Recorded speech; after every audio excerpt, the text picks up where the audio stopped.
Fairs ಈ ಕಾರ್ಯಕ್ರಮದ ಪ್ರಾಯೋಜಕರು Siddhas the Samsung exclusive store. ಈ ದಿನದ ವಿಶೇಷ Siddhas Samsung presents current affairs ಕಾರ್ಯಕ್ರಮಕ್ಕೆ ಸ್ವಾಗತ. ನಾನು ರಕ್ಷತ್ ಶೆಟ್ಟಿ. ಇವತ್ತಿನ ಕರೆಂಟ್ ಅಫೇರ್ ಕಾರ್ಯಕ್ರಮದಲ್ಲಿ ನಾವು ತೆಗೆದುಕೊಂಡಿರುವಂಥ ವಿಚಾರ ಬಹುಶಃ ತಮಗೆಲ್ಲರಿಗೂ ಇದು ಗಮನಕ್ಕೆ ಬಂದಿರಬಹುದು. ಇಂಡಿಯಾ ಟುಡೇ ಅನ್ನುವಂಥ ಪತ್ರಿಕಾ ಸಮೂಹ ಏನಿದೆ, ಒಂದು ಸರ್ವೆಯನ್ನು ಪ್ರತಿ ವರ್ಷ ಬರ್ತಾ ಇರುವಂಥದ್ದು. ರಾಜ್ಯದಲ್ಲಿ ದೇಶದಲ್ಲಿ ಇರುವಂಥ ರಾಜ್ಯಗಳಲ್ಲಿ ಯಾವ ರಾಜ್ಯ ಅಭಿವೃದ್ಧಿಯಲ್ಲಿ ಮುಂದಕ್ಕೆ ಹೋಗ್ತಾ ಇದೆ ಅಥವಾ ಯಾವ ರಾಜ್ಯದ ಸ್ಥಾನಮಾನ ಏನು ಅನ್ನುವಂಥ ರ್ಯಾಂಕಿಂಗ್ ಕೊಡುವಂಥ ಕೆಲಸವನ್ನು ಪ್ರತಿ ವರ್ಷ ಮಾಡ್ತಾ ಬರುತ್ತೆ. ಈ ವರ್ಷದ ರ್ಯಾಂಕಿಂಗ್ ಕೂಡ ಪ್ರಕಟ ಆಗಿದೆ.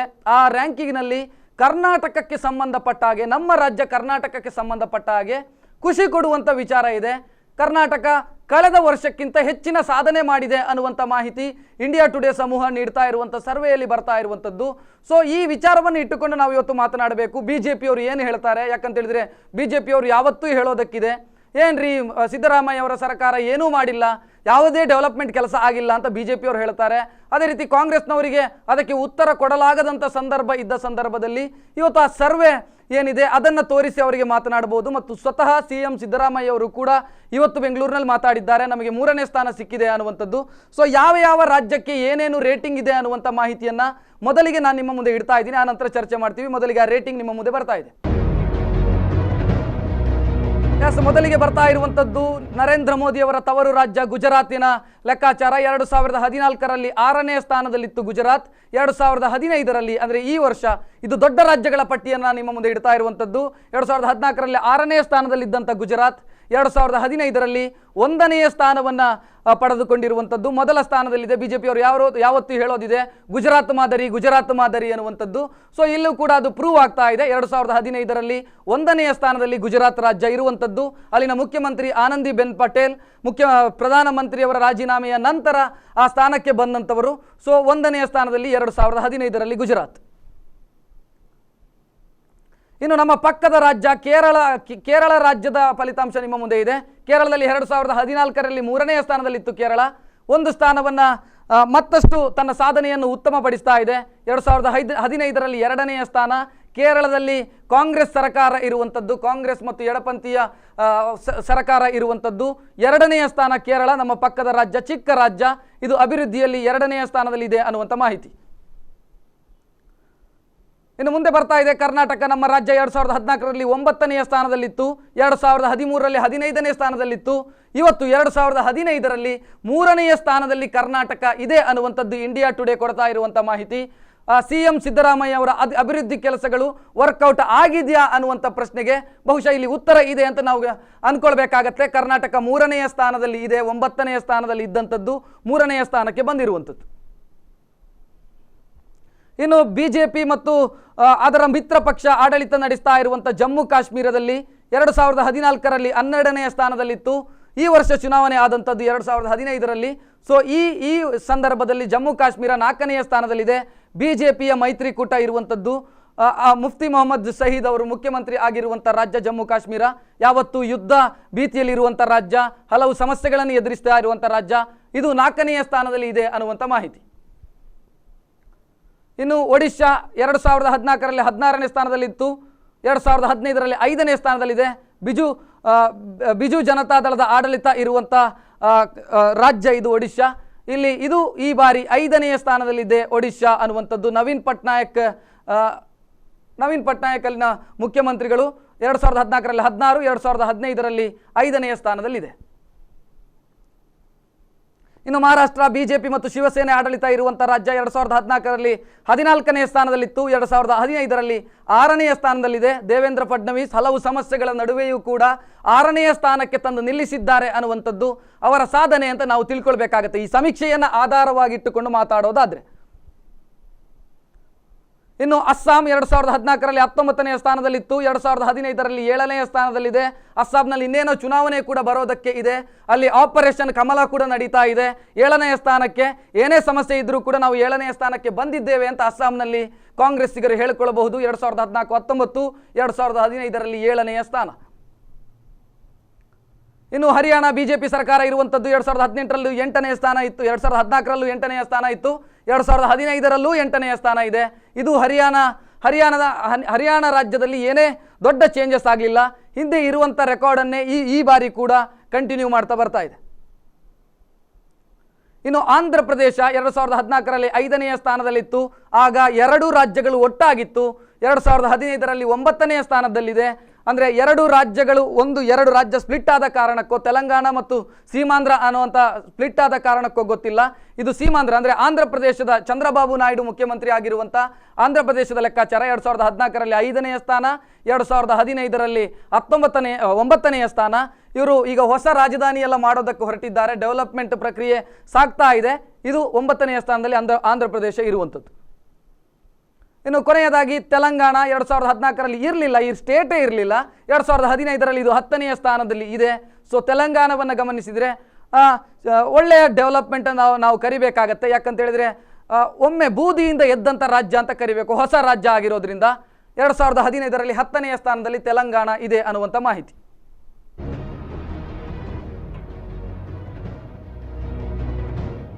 ಈ ಬಗ್ಗೆ ಮಾತಾಡೋದಕ್ಕೆ ಬಿಜೆಪಿಯ ಕಡೆಯಿಂದ ಮಹೇಶ್ ತುಪ್ಪೆಕಲ್ ಅವರು ನಮ್ಮ ಸ್ಟುಡಿಯೋದಲ್ಲಿದ್ದಾರೆ. ಅದೇ ರೀತಿ ಕಾಂಗ್ರೆಸ್ನ ಕಡೆಯಿಂದ ವೆಂಕಪ್ಪ ಗೌಡರು, ಸುಳ್ಯದ ಕಾಂಗ್ರೆಸ್ ಮುಖಂಡರು ವೆಂಕಪ್ಪ ಗೌಡರು ಕೂಡ ನಮ್ಮ ಸ್ಟುಡಿಯೋದಲ್ಲಿದ್ದಾರೆ. ಸರ್, ಇಬ್ಬರಿಗೂ ಕಾರ್ಯಕ್ರಮಕ್ಕೆ ಸ್ವಾಗತ.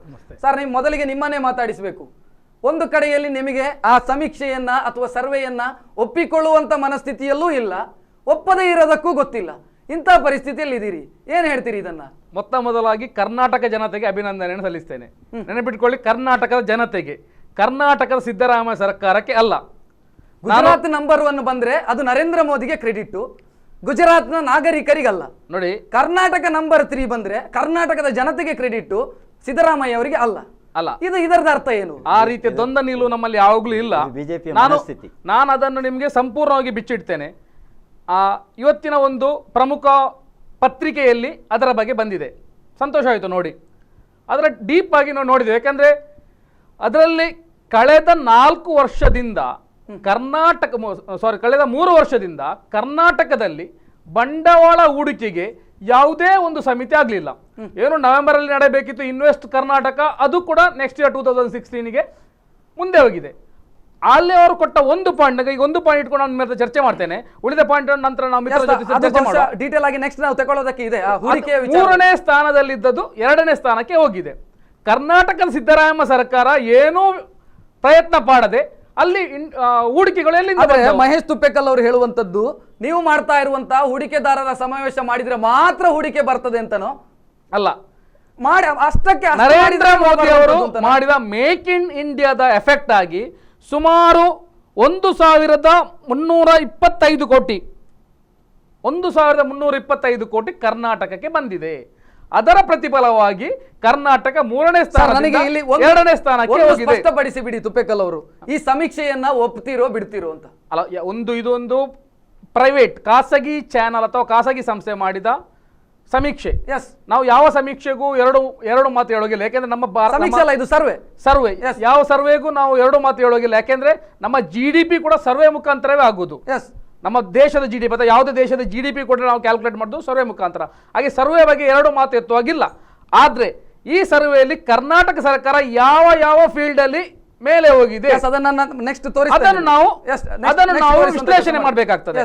ನಾವು ಒಂದು ಪತ್ರಿಕೆಯಲ್ಲಿ ಬಂದಿದೆ ಅಂತ ಹೇಳಿ ಅದು ಕರ್ನಾಟಕ 3ನೇ ಸ್ಥಾನಕ್ಕೆ ಬಂತು ಅಂತ ಹೇಳೋದನ್ನ ಸೆಲೆಬ್ರೇಟ್ ಮಾಡ್ತಿರೋ, ಅಯ್ಯೋ ಯಾಕಪ್ಪ ಬಂತು ಇದು ಹೇಳ್ಕೊಳ್ಳೋದಕ್ಕೊಂದು ಸಾಧನೆ ಆಯ್ತಲ್ಲ ಅಂತ ಹೇಳಿ ನಾನು ಮೊದಲೇ ಹೇಳಿದೆ. ನಮಗೆ ಸಂತೋಷದ ವಿಷಯ, ಕರ್ನಾಟಕ ರಾಜ್ಯದ ಜನತೆಗೆ ಸಂತೋಷ ವಿಷಯ. ನಾನು ಅಲ್ಲಿ ಒಂದು ಸ್ನ್ಯಾಪ್ ಶಾಟ್ ಹೇಳುದಾದ್ರೆ, ಕ್ಲೀನ್ ಇಂಡಿಯಾದ ಇದರಲ್ಲಿ ಅದಕ್ಕೆ ಹೆಚ್ಚಿನ ಅಂಕ ಸಿಕ್ಕಿದೆ. ಯಾರು ಮಾಡಿದ್ದು? ಸಿದ್ದರಾಮಯ್ಯ ಮಾಡಿದ. ಒಂದು ಕಾರ್ಯಕ್ರಮ ಹೇಳಿ ನಮಗೆ ಕರ್ನಾಟಕ ಸರ್ಕಾರವು ಸ್ವಚ್ಛ ಭಾರತದ ಬಗ್ಗೆ ಮಾಡಿದ ಒಂದು ಕಾರ್ಯಕ್ರಮ ಹೇಳಿ. ನರೇಂದ್ರ ಮೋದಿ ಅವರನ್ನು ಅಂಬಾಸಿಡರ್ ಆಗಿ ನೇಮಕ ಮಾಡುವಾಗ ನಾನು ಮಾಡುತ್ತಿಲ್ಲ ಅಂತ ಹೇಳಿದ್ರು. ಮೋದಿ ಅವರು ಪ್ರಧಾನಮಂತ್ರಿಗಳು ಅವರು ಹೇಳಿದಂತ ಕೆಲಸಗಳು ಆಗ್ತಾ ಇದೆ ಅಂತಾದ್ರೆ ಅದು ಇಡೀ ನಮ್ದು ದಕ್ಷಿಣ ಕನ್ನಡ ಜಿಲ್ಲೆ ಅಥವಾ ಉಡುಪಿ ಜಿಲ್ಲೆಗೆ ಒಂದು ಸಣ್ಣ ಉದಾಹರಣೆ ಕೊಡುವಂತೆ ಒಂದು ರಾಮಕೃಷ್ಣ ಆಶ್ರಮ ಅಂತ ಉಂಟು, ಅವರು ಮಾಡ್ತಾ ಇದ್ದಾರೆ ಆ ಕಾರ್ಯಕ್ರಮ. ಒಂದು ಮಹೇಶ್ ತುಪ್ಪೆಕಲ್ ಅವರೇ, ಈಗ ಇರುವಂತ ಸರ್ವೆ ವರದಿಯನ್ನ ಗಮನಿಸಿದ್ರೆ ಗುಜರಾತ್ ನಂಬರ್ 1 ನಲ್ಲಿದೆ. ಹೌದು. 3ನೇ ಸ್ಥಾನದಲ್ಲಿ ಕರ್ನಾಟಕ ಇದೆ. ಹೌದು. ನೀವು ಯಾವತ್ತೂ ಹೇಳ್ತಾ ಬರೋದಿತ್ತು, ನಿಮ್ಮ ಹಿರಿಯ ನಾಯಕರೆಲ್ಲ ಹೇಳ್ತಾ ಬಂದ್ರು, ಇಲ್ಲಿ ಏನೂ ಆಗ್ತಾ ಇಲ್ಲ, ಡೆವಲಪ್ಮೆಂಟ್ ಏನೂ ಪ್ರಯೋಜನ ಇಲ್ಲ. ಕರ್ನಾಟಕದಿಂದ ದೊಡ್ಡ ದೊಡ್ಡ ಕಂಪನಿಗಳು ಗುಳೆ ಹೋಗ್ತಾ ಇದೆ, ಈ ರೀತಿ ಎಲ್ಲ ಆರೋಪಗಳನ್ನ ಮಾಡಿದ್ರಿ. ಸೊ ಇದನ್ನ ನೋಡಿ ಏನ್ ಅನ್ಸುತ್ತೆ? ನಾನು ಹೇಳಿದ್ದೀನಿ, ಸುಖ ಸುಮ್ಮನೆ ಜನರ ದಾರಿ ತಪ್ಪಿಸಿದ್ರಿ ಅಂತ ಅನಿಸೋದಿಲ್ಲ? ಇಲ್ಲ, ನಾನು ಕ್ಲಿಯರ್ ಆಗಿ ಹೇಳಿದೆ. ಮೊನ್ನೆ ಎಷ್ಟು ಸಮಯ ಆಗ್ಲಿಲ್ಲ, ಅದು ಬಂಡವಾಳ ಹೂಡಿಕೆ ಬಂದದ್ದು ಸುಮಾರು 2050 ಕೋಟಿ, ಕ್ಷಮಿಸಿ 2050 ಕೋಟಿಯಷ್ಟು ಬಂಡವಾಳ SHLCC ಮೂಲಕ ಹೂಡಿಕೆ ಆದದ್ದು ನಮ್ಮ ಅಮೆರಿಕದಲ್ಲಿ, ನಾರ್ತ್ ಅಮೆರಿಕದಲ್ಲಿ ಆದ ಮೇಕ್ ಇನ್ ಇಂಡಿಯಾ ಕ್ಯಾಂಪೇನ್ ನಂತರ. ಕರ್ನಾಟಕವನ್ನ ಚೂಸ್ ಮಾಡಬೇಕು ಅಂತ ಆದ್ರೆ ಕರ್ನಾಟಕದಲ್ಲಿ ಒಳ್ಳೆ ಆಡಳಿತ ಸಿಗ್ತಾ ಇದೆ ಅಂತ ಅರ್ಥ. ಒಂದು ಕಂಪನಿ, ಈಗ ನೀವೊಬ್ಬ ಕಂಪನಿಯ ಮಾಲಕನಾಗಿ ನೀವು ಗಮನಿಸ್ತೀರಿ, ವೆಸ್ಟ್ ಬೆಂಗಾಲಲ್ಲಿ ಇನ್ವೆಸ್ಟ್ ಮಾಡಬೇಕು, ಕರ್ನಾಟಕದಲ್ಲಿ ಇನ್ವೆಸ್ಟ್ ಮಾಡಬೇಕು, ನೋಡಿ ನೀವು ಯೋಚನೆ ಮಾಡ್ತೀರಾ ಇಲ್ವೋ? ಕೇಂದ್ರ ಸರ್ಕಾರವು ಸಿಂಗಲ್ ವಿಂಡೋ ಮೂಲಕ ವಿದೇಶಿ ಬಂಡವಾಳಗಳಿಗೆ ವ್ಯವಸ್ಥೆ ಮಾಡಿ ಕೊಟ್ಟಿದೆ. ಅದನ್ನು ಒಂದೇ ಸ್ಥಾನದಲ್ಲಿ ಇಡುವಾಗಿಲ್ಲ. ನಮ್ದು ಎಲ್ಲಾ ಪ್ರದೇಶಗಳು ಈ ಕ್ರೆಡಿಟ್ ಅನ್ನು ಕೂಡ ಕರ್ನಾಟಕ ಸರ್ಕಾರಕ್ಕೆ ಕೊಡೋದಕ್ಕೆ ಒಪ್ತಾ ಇಲ್ಲ. ಇದು ಕೂಡ ಮೋದಿ ಕ್ರೆಡಿಟ್ ತೆಕ್ಕೊಳ್ಳಿ, ನನಗೆ ಹೇಳಿ ನಮ್ಮ ಸರ್ಕಾರ ಈ ಕೆಲಸ ಮಾಡಿದೆ, ಆದ ಕಾರಣ ಬಂದಿದೆ ಅಂತ. ಈ ಸರ್ವೆ ನೋಡಿ ಏನು ಹೇಳ್ತೀರಿ? ನಾನು ಮಹೇಶ್ ತುಪ್ಪೆಕಲ್ ಅವರ ಮೂಲಕ ಅವರ ಮನೋಸ್ಥಿತಿಯನ್ನ ನಾವು ಅರ್ಥ ಮಾಡಿಕೊಳ್ಬೇಕಾಗಿದೆ. ಅವರದಲ್ಲ, ಅವರ ಪಕ್ಷದ ಮನೋಸ್ಥಿತಿಯನ್ನು ನಾವು ಅರ್ಥ ಮಾಡಿಕೊಳ್ಬೇಕಾಗಿದೆ. ಏನು ಮನೋಸ್ಥಿತಿ ಅಂತ ಹೇಳಿದರೆ, ನಂಬರ್ 1 ಅಂತ ಬರತಕ್ಕಂಥ ಗುಜರಾತ್ನ ಆದರೆ ಅದು ನೀವು ಹೇಳಿದ ಹಾಗೆ ಅದು ಮೋದಿಯವರದ್ದು ಅಥವಾ ಆನಂದಿಬೆನ್ ಅವರದ್ದು, ಅದು ಅವರ ಒಂದು ರೀತಿಯ ಆಡಳಿತ ಅನ್ನುವಂಥದ್ದನ್ನು ಕರೀತಾರೆ. ಅಲ್ಲಿ ಜನತೆಯ ಆಡಳಿತ ಅಂತ ಅವರು ಕರೆಯಲ್ಲ. ವೆರಾಸ್ ಇಲ್ಲಿಗೆ ಕರ್ನಾಟಕಕ್ಕೆ ಬಂದಾಗ ಅವರೇನು ಮಾಡ್ತಾರೆ ಅಂತ ಹೇಳಿದ್ರೆ, ಇದು ಸಿದ್ದರಾಮಯ್ಯರ ಆಡಳಿತ ಅಲ್ಲ, ಇದು ಜನತೆಯ ಆಡಳಿತ ಅನ್ನುವಂಥದ್ದನ್ನು ಅವರು ಮೋದಿಯವರು ಮೇಕ್ ಇನ್ ಇಂಡಿಯಾ ಅನ್ನುವಂಥದ್ದನ್ನು ಹೇಳ್ತಾರೆ. ಇವರು ಈಗ ಜಮ್ಮು ಕಾಶ್ಮೀರಕ್ಕೆ ಹೋದರೆ ಅದು ನಮ್ಮ ಆಡಳಿತ ಅಂತ ಅವರು ಮಾತಾಡ್ತಾರೆ, ಜನರದ್ದು ಅಲ್ಲ ಅನ್ನುವಂಥದ್ದು. ಯಾಕಂದ್ರೆ ಅಲ್ಲಿ ಕೂಡ ಒಂದು 5ನೇ 6ನೇ ಸ್ಥಾನಗಳು ಅಲ್ಲಿ ಕೂಡ ಬಂದಿದೆ. ಹೌದು, ಕೇರಳಕ್ಕೆ ಹೋದರೆ ಅದಲ್ಲ, ಅದು ಅವರದಲ್ಲ ಅನ್ನುವಂಥ ರೀತಿಯಲ್ಲಿ ಇವರು ಮಾತಾಡ್ತಾರೆ. ಇವರ ಮನೋಸ್ಥಿತಿ, ಭಾರತೀಯ ಜನತಾ ಪಾರ್ಟಿಯ ಮನೋಸ್ಥಿತಿ ಇದು. ಈಗ ಇವರು ಏನು ಹೇಳಿದ್ರು ಅಂತ ಹೇಳಿದ್ರೆ, ಮೇಕ್ ಇನ್ ಇಂಡಿಯಾ ಅಂತ ಅನ್ನುವಂಥ ಮಾತುಗಳನ್ನು ಹೇಳ್ತಾ ಇದ್ದಾರೆ. ಮೇಕ್ ಇನ್ ಇಂಡಿಯಾ ಅನ್ನುವಂಥದ್ದು ಮಾತಾಡೋದಾದರೆ, ಇವರು ಬಾಲಗಂಗಾಧರನಾಥ್ ತಿಲಕ್ ಅಲ್ವಾ, ಬಾಲಗಂಗಾಧರನಾಥ್ ತಿಲಕ್ ಅವರ ಪುತ್ಥಳಿಯನ್ನ ಇವರಿಗೆ ಮಾಡಲಿಕ್ಕೆ ಚೀನಾ ಬೇಕು.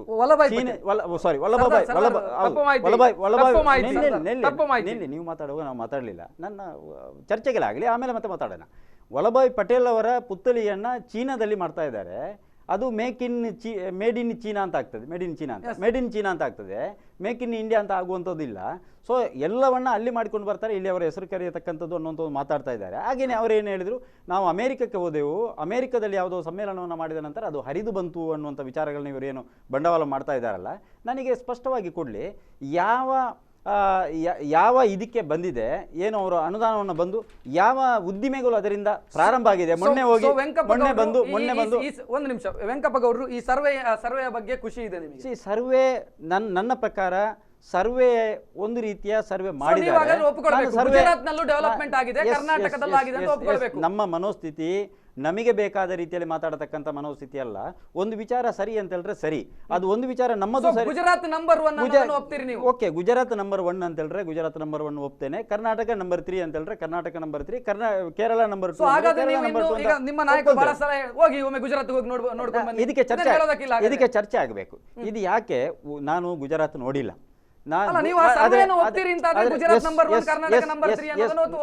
ನಾವು ಇಲ್ಲ ಅಂತ ಹೇಳತಕ್ಕಂಥ ಜನ ಅಲ್ಲ, ನಮ್ಮ ಮನಸ್ಥಿತಿ ಅದು. ನಾವು ಹೇಳುವಂಥದ್ದು ಗುಜರಾತ್ ಆಗಲಿಕ್ಕೆ ಸಾಧ್ಯತೆಗಳು ಇರುತ್ತದೆ. ಯಾಕೆ ಅನ್ನುವಂಥದ್ದು ನೀವು ಪ್ರಶ್ನೆಯನ್ನು ಕೇಳುವುದಾದ್ರೆ, ನೋಡಿ, ಒಂದು ರಾಜ್ಯದಲ್ಲಿ ಒಂದೇ ಪಕ್ಷದ ಆಡಳಿತ ಬಂದು ಒಂದೇ ಪಕ್ಷದ ಒಬ್ಬನೇ ಮುಖ್ಯಮಂತ್ರಿಯಾಗಿ 2-3 ಬಾರಿ 2-3 ಅವಧಿಗೆ ಬಂದಿರತಕ್ಕಂಥ ಸಂದರ್ಭದಲ್ಲಿ ಯೋಜನೆಗಳು ಕಾರ್ಯಗತ ಆಗ್ತವೆ. ಒಂದು ಸರ್ಕಾರದ ಅವಧಿಯಲ್ಲಿ ತೆಗೆದುಕೊಂಡಿರತಕ್ಕಂಥ ಯೋಜನೆಗಳು ಕಾರ್ಯಗತ ಆಗ್ತವೆ. ಅಂಥದ್ದಕ್ಕೆ ಚಾನ್ಸಸ್ಗಳು ಜಾಸ್ತಿ ಇರುವಂತಹ ಸಂದರ್ಭಗಳು ಗುಜರಾತಿಗೆ ಬಂದಿದೆ. 2 ಬಾರಿ ಸರ್ವೆ ನಾನು ಒಪ್ತೇನೆ. ಅಯ್ಯೋ, ಸಿದ್ದರಾಮಯ್ಯ ಅವರಿಗೆ ಹೇಗಪ್ಪ ಕ್ರೆಡಿಟ್ ಕೊಡೋದು ಅಂತ ನಿಮ್ಮ ಅಹಂ ಬಿಡ್ತಾ ಇಲ್ಲ. ಸತ್ಯವನ್ನು ನಾವು ನೈಜ ಸ್ಥಿತಿಯನ್ನು ಚರ್ಚೆ ಮಾಡೋಣ. ನಾವು ಇಲ್ಲಿ ಕೂತ್ಕೊಂಡದ್ದು ನೈಜ ಸ್ಥಿತಿ ಬಗ್ಗೆ ಚರ್ಚೆ ಮಾಡಲಿಕ್ಕೆ. ಕಾಂಗ್ರೆಸ್ ಮಿತ್ರರು ಕೇಳಿದ್ರು, ನೀವು ಅಮೆರಿಕದಿಂದ ಬಂಡವಾಳ ಬಂದದನ್ನು ನಮಗೆ ತಿಳಿಸಿ ಅಂತ. ನಾನು ನಿಮಗೆ ಸ್ಟ್ರಾಟಜಿಕ್ ಸಂಬಂಧ ತಿಳಿಸ್ತೇನೆ. ನಮ್ದು ಮಾರ್ಚಲ್ಲಿ ಈಗ ಈ ಸರ್ವೆ, ನಾನು ಆ ವಿಚಾರಕ್ಕೆ ಬರ್ತೇನೆ. ಆದ್ರೆ ಅದಕ್ಕಿಂತ ಮೊದಲು ಬ್ರೇಕ್ ಅನ್ನು ತೆಗೆದುಕೊಳ್ಬೇಕು. ಬ್ರೇಕ್ ನಂತರ ಇನ್ನಷ್ಟು ಕೆಲ ಅಂಕಿಅಂಶಗಳಿದೆ, ಅದನ್ನ ಸೇರಿಸಿದ್ರೆ ಚರ್ಚೆಗೆ ಇನ್ನಷ್ಟು ತೂಕ ಬರುತ್ತೆ ಅಂತ ನಾನು ಭಾವಿಸ್ತೇನೆ. ಈಗ ಒಂದು ಬ್ರೇಕ್ ಅನ್ನು ತೆಗೆದುಕೊಳ್ತಾ ಇದ್ದೀನಿ. ಬ್ರೇಕ್ ನಂತರ ಕಾರ್ಯಕ್ರಮ ಮತ್ತೆ ಮುಂದುವರಿಯುತ್ತೆ. ಕರೆಂಟ್ ಅಫೇರ್ಸ್ ಈ ಕಾರ್ಯಕ್ರಮದ ಪ್ರಾಯೋಜಕರು Siddhas, the Samsung exclusive store. ಈ ದಿನದ ವಿಶೇಷ ಕಾರ್ಯಕ್ರಮಕ್ಕೆ ಮತ್ತೆ ಸ್ವಾಗತ. ನಾವು ಇಂಡಿಯಾ ಟುಡೇ ಮಾಡಿರುವಂತಹ ಸರ್ವೆಯ ವಿಚಾರವನ್ನು ಇಟ್ಟುಕೊಂಡು ಮಾತಾಡ್ತಾ ಇದ್ವಿ. ಬಹುಶಃ ರ್ಯಾಂಕಿಂಗ್ ಅನ್ನು ನಾನು ನಿಮಗೆ ತೋರಿಸಿದೆ, ಅವರಿಬ್ಬರ ರಿಯಾಕ್ಷನ್ ಅನ್ನು ಕೂಡ ಪಡ್ಕೊಂಡಾಯ್ತು. ಈಗ ನಾವು ನಿಮ್ಮ ಮುಂದೆ ತೋರಿಸ್ತಾ ಇರುವಂತದ್ದು ಕರ್ನಾಟಕದ ಸಾಧನೆ ಏನು, ಆ ಇಂಡಿಯಾ ಟುಡೇ ಸರ್ವೆಯ ಪ್ರಕಾರ ಕರ್ನಾಟಕ ಮಾಡಿರುವಂತಹ ಸಾಧನೆ ಏನು ಅನ್ನುವಂಥದ್ದನ್ನು ನಿಮ್ಮ ಮುಂದೆ ಇಡಬೇಕು. ಅದು ಕೂಡ ನಿಮ್ಮ ಮುಂದೆ ಬರ್ತಾ ಇದೆ. ಇದು ಬಂಡವಾಳ ಹೂಡಿಕೆಯಲ್ಲಿ ಈಗಾಗಲೇ ಬಿಜೆಪಿ ನಾಯಕರು ಮಾತನಾಡಿದರು. ಬಂಡವಾಳ ಹೂಡಿಕೆಯಲ್ಲಿ 3ನೇ ಸ್ಥಾನದಿಂದ 2ನೇ ಸ್ಥಾನಕ್ಕೆ ಕರ್ನಾಟಕ ಬಂದಿದೆ ಅನ್ನುವಂಥದ್ದು. ಬಂಡವಾಳ ಹೂಡಿಕೆ ಬಹುಶಃ ಮೇಕ್ ಇನ್ ಇಂಡಿಯಾ ಅಂತ ಮಹೇಶ್ ತುಪ್ಪೆಕಲ್ ಅವರು ಹೇಳ್ಬೋದು, ಅಥವಾ ನಮ್ಮ ಸಿದ್ದರಾಮಯ್ಯ ಅವರ ಪ್ರಭಾವ ವರ್ಚಸ್ಸಿನ ಕಾರಣಕ್ಕಾಗಿ ಬಂಡವಾಳ ಹರಿದು ಬಂತು ಅಂತ ವೆಂಕಪ್ಪಗೌಡರು ಕೂಡ ಹೇಳಬಹುದು. ಬಟ್ ಬಂಡವಾಳ ಹೂಡಿಕೆಯಲ್ಲಿ 3ನೇ ಸ್ಥಾನ ಇತ್ತು, ಅದು 2ನೇ ಸ್ಥಾನಕ್ಕೆ 2014ರಲ್ಲಿ 3ನೇ ಸ್ಥಾನದಲ್ಲಿ ಇದ್ದಂಥದ್ದು 2015ರಲ್ಲಿ 2ನೇ ಸ್ಥಾನಕ್ಕೆ ಬಂದಿದೆ ಅನ್ನುವಂಥದ್ದು. ಇನ್ನು ಶಿಕ್ಷಣ ಕ್ಷೇತ್ರ, ಕಿಮ್ಮನೆ ರತ್ನಾಕರ್ ಅವರ ಕೆಲಸ ಕಾರ್ಯವೈಖರಿಯ ಬಗ್ಗೆ ಬಹಳಷ್ಟು ಅವರ ವಿರುದ್ಧ ಪ್ರಚಾರವೋ ಆಗ್ತಾ ಇತ್ತು. ಅವ್ರು ಮಾಡ್ತಾ ಇಲ್ಲ ಕೆಲಸ, ಸರಿ ಇಲ್ಲ ಅವ್ರು ಮಾಡ್ತಾ ಇರುವಂಥ ಕೆಲಸ ಅನ್ನುವಂಥದ್ದು. ಬಹುಶಃ ಈ ಸರ್ವೆಯನ್ನು ಗಮನಿಸಿದರೆ ಶಿಕ್ಷಣ ಕ್ಷೇತ್ರ, ಕರ್ನಾಟಕದ ಶಿಕ್ಷಣ ಕ್ಷೇತ್ರ 19ನೇ ಸ್ಥಾನದಿಂದ 8ನೇ ಸ್ಥಾನಕ್ಕೆ ಜಿಗಿದಿದೆ ಅನ್ನುವಂಥದ್ದು. 19 ಎಲ್ಲಿತ್ತು ಅಥವಾ 8ನೇ ಸ್ಥಾನ ಎಲ್ಲಿದೆ ಅನ್ನೋದನ್ನು ನಾವು ಗಮನಿಸಬೇಕಾಗತ್ತೆ. ಮಾತನಾಡದೆ ಕೆಲಸ ಮಾಡಿದ್ದಾರಾ ಕಿಮ್ಮನೆ ರತ್ನಾಕರ್ ಮತ್ತು ಉನ್ನತ ಶಿಕ್ಷಣ ಸಚಿವರು ಅಂತ ನಾವು ತಿಳ್ಕೊಳ್ಬೇಕಾಗತ್ತೆ, ಅಥವಾ ಇದಕ್ಕೆ ಬಿಜೆಪಿ ನಾಯಕರು ಏನು ಹೇಳ್ತಾರೆ ಅನ್ನೋದನ್ನು ಕೂಡ ಕೇಳಬೇಕಾಗತ್ತೆ. 19ನೇ ಸ್ಥಾನದಿಂದ 8ನೇ ಸ್ಥಾನಕ್ಕೆ ಜಿಗಿದಿದೆ ಕರ್ನಾಟಕ ಶಿಕ್ಷಣ ಕ್ಷೇತ್ರದಲ್ಲಿ. ಇನ್ನು ಮುಂದಕ್ಕೆ ಇರುವಂಥದ್ದು ಆಡಳಿತ. ಇದು ಬಹುಶಃ ಒಂದು ಸರ್ಕಾರ, ಇಲ್ಲಿ ಏನೇ ಡೆವಲಪ್ಮೆಂಟ್ ಆಗಬೇಕು ಅಂತಾದರೆ ಆಡಳಿತ ಮುಖ್ಯವಾಗಿ ಇದು ಪರಿಗಣನೆಗೆ ಬರುವಂಥದ್ದು. ಮುಖ್ಯಮಂತ್ರಿಗಳೇ ಇದಕ್ಕೆ ನೇರವಾಗಿ ಕಾರಣರಾಗ್ತಾರೆ.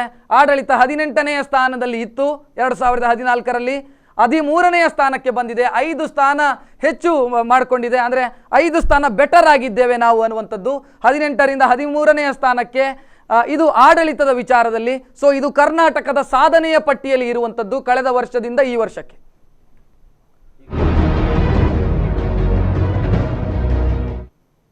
ಎಸ್ ವೆಂಕಪ್ಪಗೌಡ್ರೆ, ಏನು ಹೇಳ್ತೀರಿ? ನಾವು ಹೇಳುವಂಥದ್ದು ಅಭಿವೃದ್ಧಿಗಳು ಆಗ್ತಾನೆ ಹೋಗ್ತಾ ಇರ್ತವೆ. ಅಭಿವೃದ್ಧಿ ಆಗಬೇಕಾಗಿದ್ರೆ ಅವರು ಹೇಳಿದರು ವಾಸ್ತವ ಅಭಿವೃದ್ಧಿ ಏನು ಅಂತ.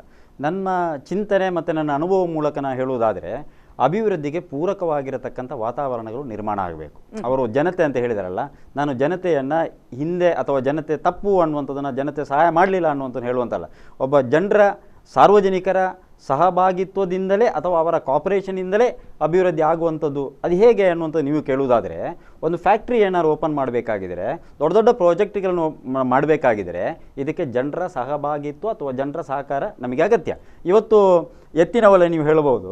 ನಾವು ಒಂದೊಂದು ಉದಾಹರಣೆಗಳು ಹೇಳ್ತಕ್ಕಂಥ ಎತ್ತಿನ ಹೊಳೆ ಅನ್ನುವಂಥ ಒಂದು ಯೋಜನೆ ಸನ್ಮಾನ್ಯ DV ಸದಾನಂದ ಗೌಡರು ಇರತಕ್ಕಂಥ ಸಂದರ್ಭಗಳಲ್ಲಿ ಅದನ್ನು ಹುಟ್ಟು ಹಾಕಿರತಕ್ಕಂಥ ವಿಚಾರಗಳು. ಅದರ ಸಾಧಕ ಬಾಧಕಗಳನ್ನು ಇವತ್ತು ನಾನು ಮಾತಾಡ್ತಾ ಇಲ್ಲ, ಯಾಕಂದ್ರೆ ಇಲ್ಲಿ ಮಂಗಳೂರಲ್ಲಿ ಎಸ್ ಎಂ ಕೃಷ್ಣ ಅವರ ಕಾಲದಲ್ಲಿ ಹುಟ್ಟು ಹಾಕಿದ್ದು ಸದಾನಂದ ಗೌಡರು ಅದಕ್ಕೆ ದುಡ್ಡು ಕೊಟ್ಟು ಮಾಡಿದ್ದಾರೆ. ಆಯ್ತು, ನಾನು ಅದನ್ನ ಕಮೆಂಟ್ ಮಾಡ್ತಾ ಇಲ್ಲ. ನಾನೀಗ ಇವರು ಅದನ್ನು ವಿರೋಧ ಮಾಡ್ಯಾರು. ವಾಸ್ತವವಾಗಿ ಅಭಿವೃದ್ಧಿಯ ಪಟ್ಟಿಯಲ್ಲಿ ನಾವು ಬರಬೇಕಾಗಿದ್ರೆ ಇದನ್ನೆಲ್ಲ ಚರ್ಚೆ ಮಾಡಬೇಕಾಗಿದೆ. ಒಂದು ಸರ್ಕಾರ ಇರತಕ್ಕಂಥ ಸಂದರ್ಭದಲ್ಲಿ ಈಗ ನಾವು ಅದನ್ನು ತಡಿಬಹುದಾಗಿತ್ತು. DV ಸದಾನಂದ ಗೌಡರ ಸಂದರ್ಭದಲ್ಲಿ ಅದಕ್ಕೆ ಟೆಂಡರ್ ಆಗಿದೆ, ಎಲ್ಲವೂ ಆಗಿದೆ. ಇದಕ್ಕೆ ಆಡಳಿತಕ್ಕೆ ಪೂರಕ ನಾನು ಹೇಳುವಂಥದ್ದು, ಆಡಳಿತ ಪೂರಕ. ಈ ವಿಚಾರಗಳನ್ನು ನಾವು ಎತ್ತಿಕೊಂಡಂಥ ಸಂದರ್ಭಗಳಲ್ಲಿ ಇದಕ್ಕೆ ಪ್ರತಿಭಟನೆಗಳಿಲ್ಲದೆ ಇದಕ್ಕೆ ಸಹಭಾಗಿತ್ವ ಮಾಡಿದರೆ ನಾವು ಒಂದು ನೋಡ್ಬೋದು. ಅದರಿಂದ ಏನು ತೊಂದರೆಗಳಾಗ್ತದೆ ಅನ್ನುವಂಥ ವಿಚಾರ ಇದಲ್ಲ, ಈಗ ಇಲ್ಲಿ ಚರ್ಚೆ ಮಾಡತಕ್ಕಂಥದ್ದಲ್ಲ. ಒಂದು ವೇಳೆ ಈ ನೀರು ಹೋಗಿ ಕುಡಿಯುವ ನೀರೇ ಆಗಿದ್ದರೆ ಆ ಭಾಗದ ಜನತೆಗೆ ಆದರೆ ಅಭಿವೃದ್ಧಿಯ ಪಾತ್ರದಲ್ಲಿ ಮತ್ತೊಂದು ರ್ಯಾಂಕನ್ನು ಜಾಸ್ತಿ ಗಳಿಸುವಂಥದ್ದಕ್ಕೆ ಸಾಧ್ಯತೆ. ಅದು ನಮ್ಮ ಸರ್ಕಾರ ಅಂತ ನಾನು ಹೇಳತಕ್ಕಂಥ ವಿಚಾರಗಳಲ್ಲ, ಅದು ಬಿಜೆಪಿಯೇ ಇರಲಿ ಅಥವಾ ಜನತಾದಳವೇ ಇರಲಿ. ಕ್ಷೇತ್ರ ಹೂಡಿಕೆ ಬರ್ತೇನೆ ಆಡಳಿತದಲ್ಲಿ 18ರಿಂದ 13ಕ್ಕೆ ಬರುವಂತದ್ದು ಸಾಧನೆ. ನಾನು ಬರ್ತೇನೆ, ಇನ್ನು ಬರ್ತೇನೆ. ಇದು ಈ ರೀತಿಯ ಪೂರಕವಾದಂತಹ ವಾತಾವರಣಗಳು ಬಂದಾಗ ಆಗ್ತದೆ. ರಾಯಚೂರಿನಲ್ಲಿ ವಿದ್ಯುತ್ ಸ್ಥಾವರದಲ್ಲಿ ಮಾಡತಕ್ಕಂಥ ಸಂದರ್ಭ ನೋಡಿ, ಬಿಜೆಪಿ ಸರ್ಕಾರ ಇರತಕ್ಕಂಥ ಸಂದರ್ಭದಲ್ಲಿ ಅದನ್ನು ಏನೋ ಪ್ರಾರಂಭವನ್ನು ಮಾಡಿದರು. ಕಾಂಗ್ರೆಸ್ ಸರ್ಕಾರ ಬಂದಾಗ ಬಿಜೆಪಿಯಿಂದ ಪ್ರತಿಭಟನೆ ನಡೆಯಿತು. ಇಂತಹ ಸಂದರ್ಭಗಳಲ್ಲಿ ಅಭಿವೃದ್ಧಿ ಮಾಡಲಿಕ್ಕೆ ಸಾಧ್ಯತೆ ಆಗುವುದಿಲ್ಲ. ಒಂದು ಸಾರಿ ಒಟ್ಟಿಗೆ ಅದಕ್ಕೆ ಆನ್ಸರ್ ಮಾಡಿದೆ. ಇದನ್ನು ಇಟ್ಟುಕೊಂಡು ಸಮೇತ ನಾವು ಈ ಹಂತಕ್ಕೆ ಬಂದಿದ್ದೇವೆ ಅಂತ ಹೇಳಿದ್ರೆ ಅದು ಆ ರೀತಿಯ ಅಭಿವೃದ್ಧಿಯಲ್ಲಿ ಇದು ಗ್ರೇಟ್. ಎರಡನೇ, ನೀವು ಹೇಳಿದ್ರಿ ಕಿಮ್ಮನೆ ರತ್ನಾಕರ್ ಅಂತ ಒಬ್ಬ ಸಜ್ಜನ ವ್ಯಕ್ತಿಯನ್ನು ನಾನು ನನ್ನ ಅನುಭವದಲ್ಲಿ ಇಷ್ಟ ತನಕ ನಾನು ಕಾಣಲಿಲ್ಲ. ನೀವು ಯಾಕೆ ಅಂತ ನೀವು ಕೇಳಬಹುದು. ಕಿಮ್ಮನೆ ರತ್ನಾಕರ್ ಒಬ್ಬ ಲಾಯರ್. ಕಿಮ್ಮನೆ ರತ್ನಾಕರಿಗೆ ಬಹುಶಃ ಈ ರೀತಿಯ ಒಂದು ಫೀಲ್ಡ್ ಅವರಿಗೆ ಗೊತ್ತಿರಲಿಕ್ಕಿಲ್ಲ. ಆದರೆ ಅವರು ಒಬ್ಬರು ಶಿಕ್ಷಣ ಸಚಿವರಾದ ನಂತರ ಅವರು ಅಷ್ಟು ಶಾಲೆಗಳಿಗೆ ಹೋಗಿ ಅವರ ಸಮಸ್ಯೆಗಳನ್ನು ಅಧ್ಯಯನ ಮಾಡಿ ಅವರು ಒಂದು ಶಿಕ್ಷಣದಲ್ಲಿ ಸಮಾಜ ಕಲ್ಯಾಣ ಇಲಾಖೆಯು ಬರುತ್ತೆ. ಸಮಾಜ ಕಲ್ಯಾಣಕ್ಕೆ ನೀವು ಬೇರೆ ಮಾತಾಡಬಹುದು. ನಾನು ಇವರ ವಿಚಾರಕ್ಕೆ ಮಾತ್ರ ಮಾತಾಡತಕ್ಕಂಥದ್ದು. ಬೆಳಿಗ್ಗೆ 7 ಗಂಟೆ 6:30 ಗಂಟೆಗೆ ಅವರು ಎದ್ದು ಕೂತಿರತಕ್ಕಂಥ ಒಬ್ಬ ಮನುಷ್ಯ ಅವರ ಚೇಂಬರಿಗೆ ಹೋದಾಗ ಯಾರು ಬಂದರೂ ಒಳಗಡೆ ಕರೆಸಿ ಮಾತಾಡತಕ್ಕಂಥ ವಿಚಾರಗಳಿಲ್ಲ, ಓಪನ್ ಆಗಿ ಕೂತಿರ್ತಾರೆ. ಅವರು ಏನು ನಮ್ಮ ಅಹವಾಲುಗಳನ್ನು ಅವರು ಸೆಟ್ರೇಟ್ ಮಾಡತಕ್ಕಂಥ 100% ನಿಮಗೆ ಅದಕ್ಕೂ ಒಂದು ಮಿನಿಟ್ ಅದಕ್ಕೂ ಒಂದು ಉದಾಹರಣೆ, ಮತ್ತೆ ಅವ್ರು ಮಾತಾಡಲಿ, ನನಗೆ ಉತ್ತರ ಕೊಡಲಿ. ಅದಕ್ಕೂ ಒಂದು ಉದಾಹರಣೆ ನಾನು ಕೊಡತಕ್ಕಂಥದ್ದು, ಇಡೀ ದಕ್ಷಿಣ ಕನ್ನಡದಲ್ಲಿ, ನನಗೆ ಬೇರೆ ಗೊತ್ತಿಲ್ಲ, ದಕ್ಷಿಣ ಕನ್ನಡದಲ್ಲಿ ಈಗ ಅವರ ಒಂದು ಅವಧಿಯಲ್ಲಿ ಬಂದಿರತಕ್ಕಂಥ ಹಣ ಪ್ರಚಾರ ಆಗಲಿಲ್ಲ, ನೀವು ಹೇಳಿದಾಗೆ ಪ್ರಚಾರ ಆಗಲಿಲ್ಲ. ಬಂದಿರತಕ್ಕಂಥ ಹಣ, ಶಾಲೆಗಳಿಗೆ ಹರಿದು ಬಂದಿರತಕ್ಕಂಥ ಹಣಕ್ಕೆ ನಾನು ಸಣ್ಣ ಎಕ್ಸಾಂಪಲ್ಗಳು ಹೇಳುವುದಾದ್ರೆ, ಒಂದು ಪ್ರೈಮರಿ ಸ್ಕೂಲಿಗೆ 15 ಲಕ್ಷ ನಾನು ಹೇಳಿ ಒಂದು ಸ್ಕೂಲಿಗೆ ಕೊಟ್ಟರು, ಒಂದು ಸ್ಕೂಲಿಗೆ ನಾನೇ ಹೇಳಿ 10 ಲಕ್ಷ ಕೊಟ್ಟರು, ಮತ್ತೊಂದು ಸ್ಕೂಲಿಗೆ ನಾನೇ ಹೇಳಿ 10 ಲಕ್ಷ ಕೊಟ್ಟರು, ಮತ್ತೊಂದು ಸ್ಕೂಲಿಗೆ ನಾವು ಹೇಳಿ ಹೈಸ್ಕೂಲಿಗೆ ಹೇಳಿ 15 ಲಕ್ಷ ಕೊಟ್ಟರು. ಈ ರೀತಿ ಅನುದಾನವನ್ನು ಕೊಟ್ಟಿರತಕ್ಕಂಥ ಕಿಮ್ಮನೆ ರತ್ನಾಕರನ್ನು ನಾನು ಹೊಗಲೇಬೇಕಾಗಿದೆ. ನಾನು ಹೂಡಿಕೆ ಅನ್ನುವಂಥದ್ದು ಮುಖ್ಯ, ಮತ್ತೊಂದು ಕಡೆಯಲ್ಲಿ ನೆಕ್ಸ್ಟ್ ಜನರೇಷನ್ ಅನ್ನ ಬೆಳೆಸುವಂಥದ್ದು ಮುಖ್ಯ.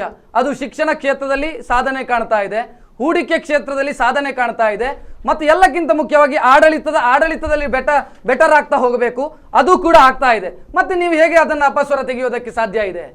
ನಾನು ಮೊದಲಾಗಿ ನನ್ನ ಮಿತ್ರರಿಗೆ ಒಂದು ಪ್ರಶ್ನೆ ಕೇಳಿದೆ, ಅದಕ್ಕೆ ಅವರು ಇನ್ನೂ ಕೂಡ ಉತ್ತರ ಕೊಡಲಿಲ್ಲ. ಅವರು ಡೆತ್ ನೋಟ್ ತಜ್ಞ ಕಿಮ್ಮನೆ ರತ್ನಾಕರ ಬಗ್ಗೆ ಮಾತಾಡ್ತಾ ಹೋದ್ರು.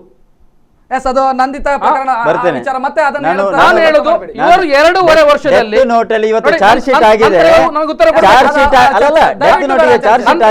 ಉತ್ತರ ಕೊಡಬೇಕು. 2.5 ವರ್ಷದಲ್ಲಿ ಇವರು ₹1 ಬಂಡವಾಳ ಹೂಡಿಕೆಗೆ ಏನು ಕಾರ್ಯಕ್ರಮ ಮಾಡಿದ್ದಾರೆ, ಆ ಉತ್ತರ ಕೊಟ್ರೆ ನನಗೆ ಅದನ್ನೇ ನಾನು ಹೇಳಿದೆ ನಿಮ್ಗೆ. ಬಿಜೆಪಿ ಅವರು ಮಾಡಿದಂತ ಸರ್ವೆ ಅಲ್ಲ, ಕಾಂಗ್ರೆಸ್ನವರು ಮಾಡಿದಂತ ಸರ್ವೆ ಅಲ್ಲ, ಅದೊಂದು ನಾವೀಗ ಚರ್ಚೆ ಮಾಡಬೇಕಾದ್ರೆ ಪ್ರಮುಖ ಸಂಸ್ಥೆ ಮಾಡಿರುವಂತ, ಸರಿ, ನಾವೀಗ ಚರ್ಚೆ ಮಾಡಬೇಕಾದಿದ್ರೆ ನಾನು ಅದರ ಬೇಕಾದ್ರೆ ನಿಮ್ಗೆ ಒಂದು ಸಂವಿಧಾನಾತ್ಮಕ ಸಂಸ್ಥೆ ವರ್ಲ್ಡ್ ಬ್ಯಾಂಕ್ ಮತ್ತು ಇಂಡಿಯಾದ ಒಂದು ಸಂಸ್ಥೆ ಸೇರಿ ಮಾಡಿದ ಸರ್ವೆ ಬಗ್ಗೆ ಮತ್ತೆ ಮಾತಾಡುವ. ಈಗ ಇದು ಖಾಸಗಿ ಸರ್ವೆ ಆದ್ರೂ ನೀವು ಇದರ ಬಗ್ಗೆ ಮಾತಾಡ್ಲಿಕ್ಕೆ ಇಚ್ಛೆ ಪಡ್ತೀವಿ, ನಾವು ಮಾತಾಡ್ತೇವೆ. ಆದ್ರೆ ನಾನು ಹೇಳುದು ಮೇಕ್ ಇನ್ ಇಂಡಿಯಾದ ಬಗ್ಗೆ, ಅದರಿಂದ ಬಂದದ್ದು, ಅದಕ್ಕೆ ವಿರೋಧವಾಗಿ ಅವರು ನನಗೆ ಹೇಳ್ಬೇಕಿಲ್ಲ. ನಮ್ಮ ಈ ರೀತಿ ಮಾಡಿದ್ರಿಂದ ಈ ಬಂಡವಾಳ ಹರಿದು ಬಂದಿದೆ. ಎರಡನೇದು ಶಿಕ್ಷಣದ ಬಗ್ಗೆ. 6 ಮೆಡಿಕಲ್ ಕಾಲೇಜ್ ನರೇಂದ್ರ ಮೋದಿ ಬಂದ ನಂತರ ಕಲಬುರ್ಗಿ, ಗದಗ, ಕೊಪ್ಪಳ, ಕಾರವಾರ, ಚಾಮರಾಜನಗರ, ಮಡಿಕೇರಿ 6 ಮೆಡಿಕಲ್ ಕಾಲೇಜುಗಳನ್ನು MCA ಮುಖಾಂತರ ಸ್ಯಾಂಕ್ಷನ್ ಮಾಡಿಸಿದ್ದಾರೆ.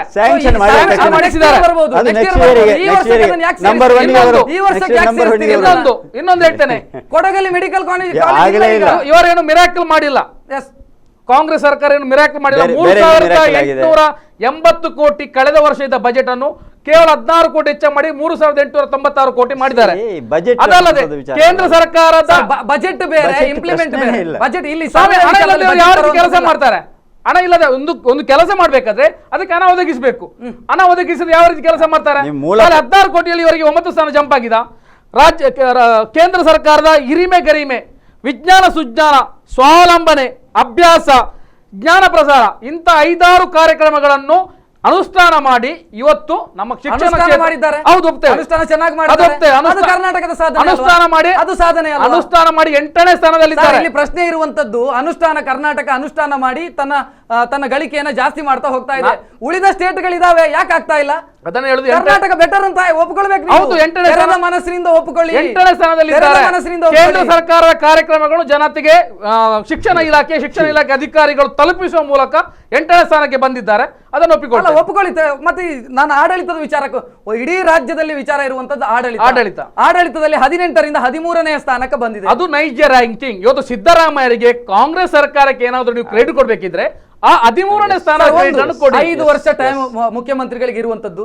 2.5 ವರ್ಷದಲ್ಲಿ 18ರಲ್ಲಿ ಇದ್ದದನ್ನ 13ಕ್ಕೆ ತಂದ್ರು. 2ನೇ ಸ್ಥಾನದಲ್ಲಿದ್ದದನ್ನು 18ನೇ ಸ್ಥಾನಕ್ಕೆ ಕೊಂಡೋದದ್ದು. 2013ರಲ್ಲಿ 2ನೇ ಸ್ಥಾನದಲ್ಲಿ ರ್ಯಾಂಕಿಂಗ್ ಅಲ್ಲಿ 15ನೇ ಸ್ಥಾನದಲ್ಲಿತ್ತು ಯಡಿಯೂರಪ್ಪರ ಸರ್ಕಾರವು. ಇದಾದಾಗ ವರ್ಲ್ಡ್ ಬ್ಯಾಂಕ್ ಜಗದೀಶ್ ಶೆಟ್ಟರ್ ಅವರು ಮುಖ್ಯಮಂತ್ರಿ ಆಗಿದ್ದಾಗ 2013ರಲ್ಲಿ 15ನೇ ಸ್ಥಾನದಲ್ಲಿದ್ದಂತ ಕರ್ನಾಟಕ ಇವತ್ತು 3ನೇ ಸ್ಥಾನಕ್ಕೆ ಬಂದಿದೆ. ಈಗ ಗುಜರಾತ್ ನಂತರ ಏನಾದ್ರೂ ಎಲ್ಲಿಯಾದ್ರೂ ದ್ವಿತೀಯ ರಾಷ್ಟ್ರ ಇದ್ರೆ ರಾಜ್ಯ ಇದ್ರೆ ಕರ್ನಾಟಕ ಆಗಿತ್ತು. ಈಗ ನನ್ನ ಪ್ರಶ್ನೆ ಇಷ್ಟೇ, ನಾವೊಂದು ಗಾದೆ ಮಾತು ಹೇಳ್ತೀವಿ, ಕಾಮಲೆ ರೋಗದವರಿಗೆ ಎಲ್ಲವೂ ಹಳದಿ ಕಾಣ್ತದೆ ಅಂತ. ಈಗ ಈ BJP ಏನು ಮಾಡ್ತದೆ ಅಂತ ಹೇಳಿದ್ರೆ, ನಾವು ಏನು ಮಾಡಿದ್ರು ಅವರಿಗೆ ಹಳದಿ ಕಾಣತಕ್ಕಂಥ ವಿಚಾರಗಳು. ಬಹುಶಃ ಆ ರೀತಿ ಇವತ್ತು ಹಳದಿ ಕಾಣತಕ್ಕಂಥ ವಿಚಾರಗಳಿದ್ದಾವೆ.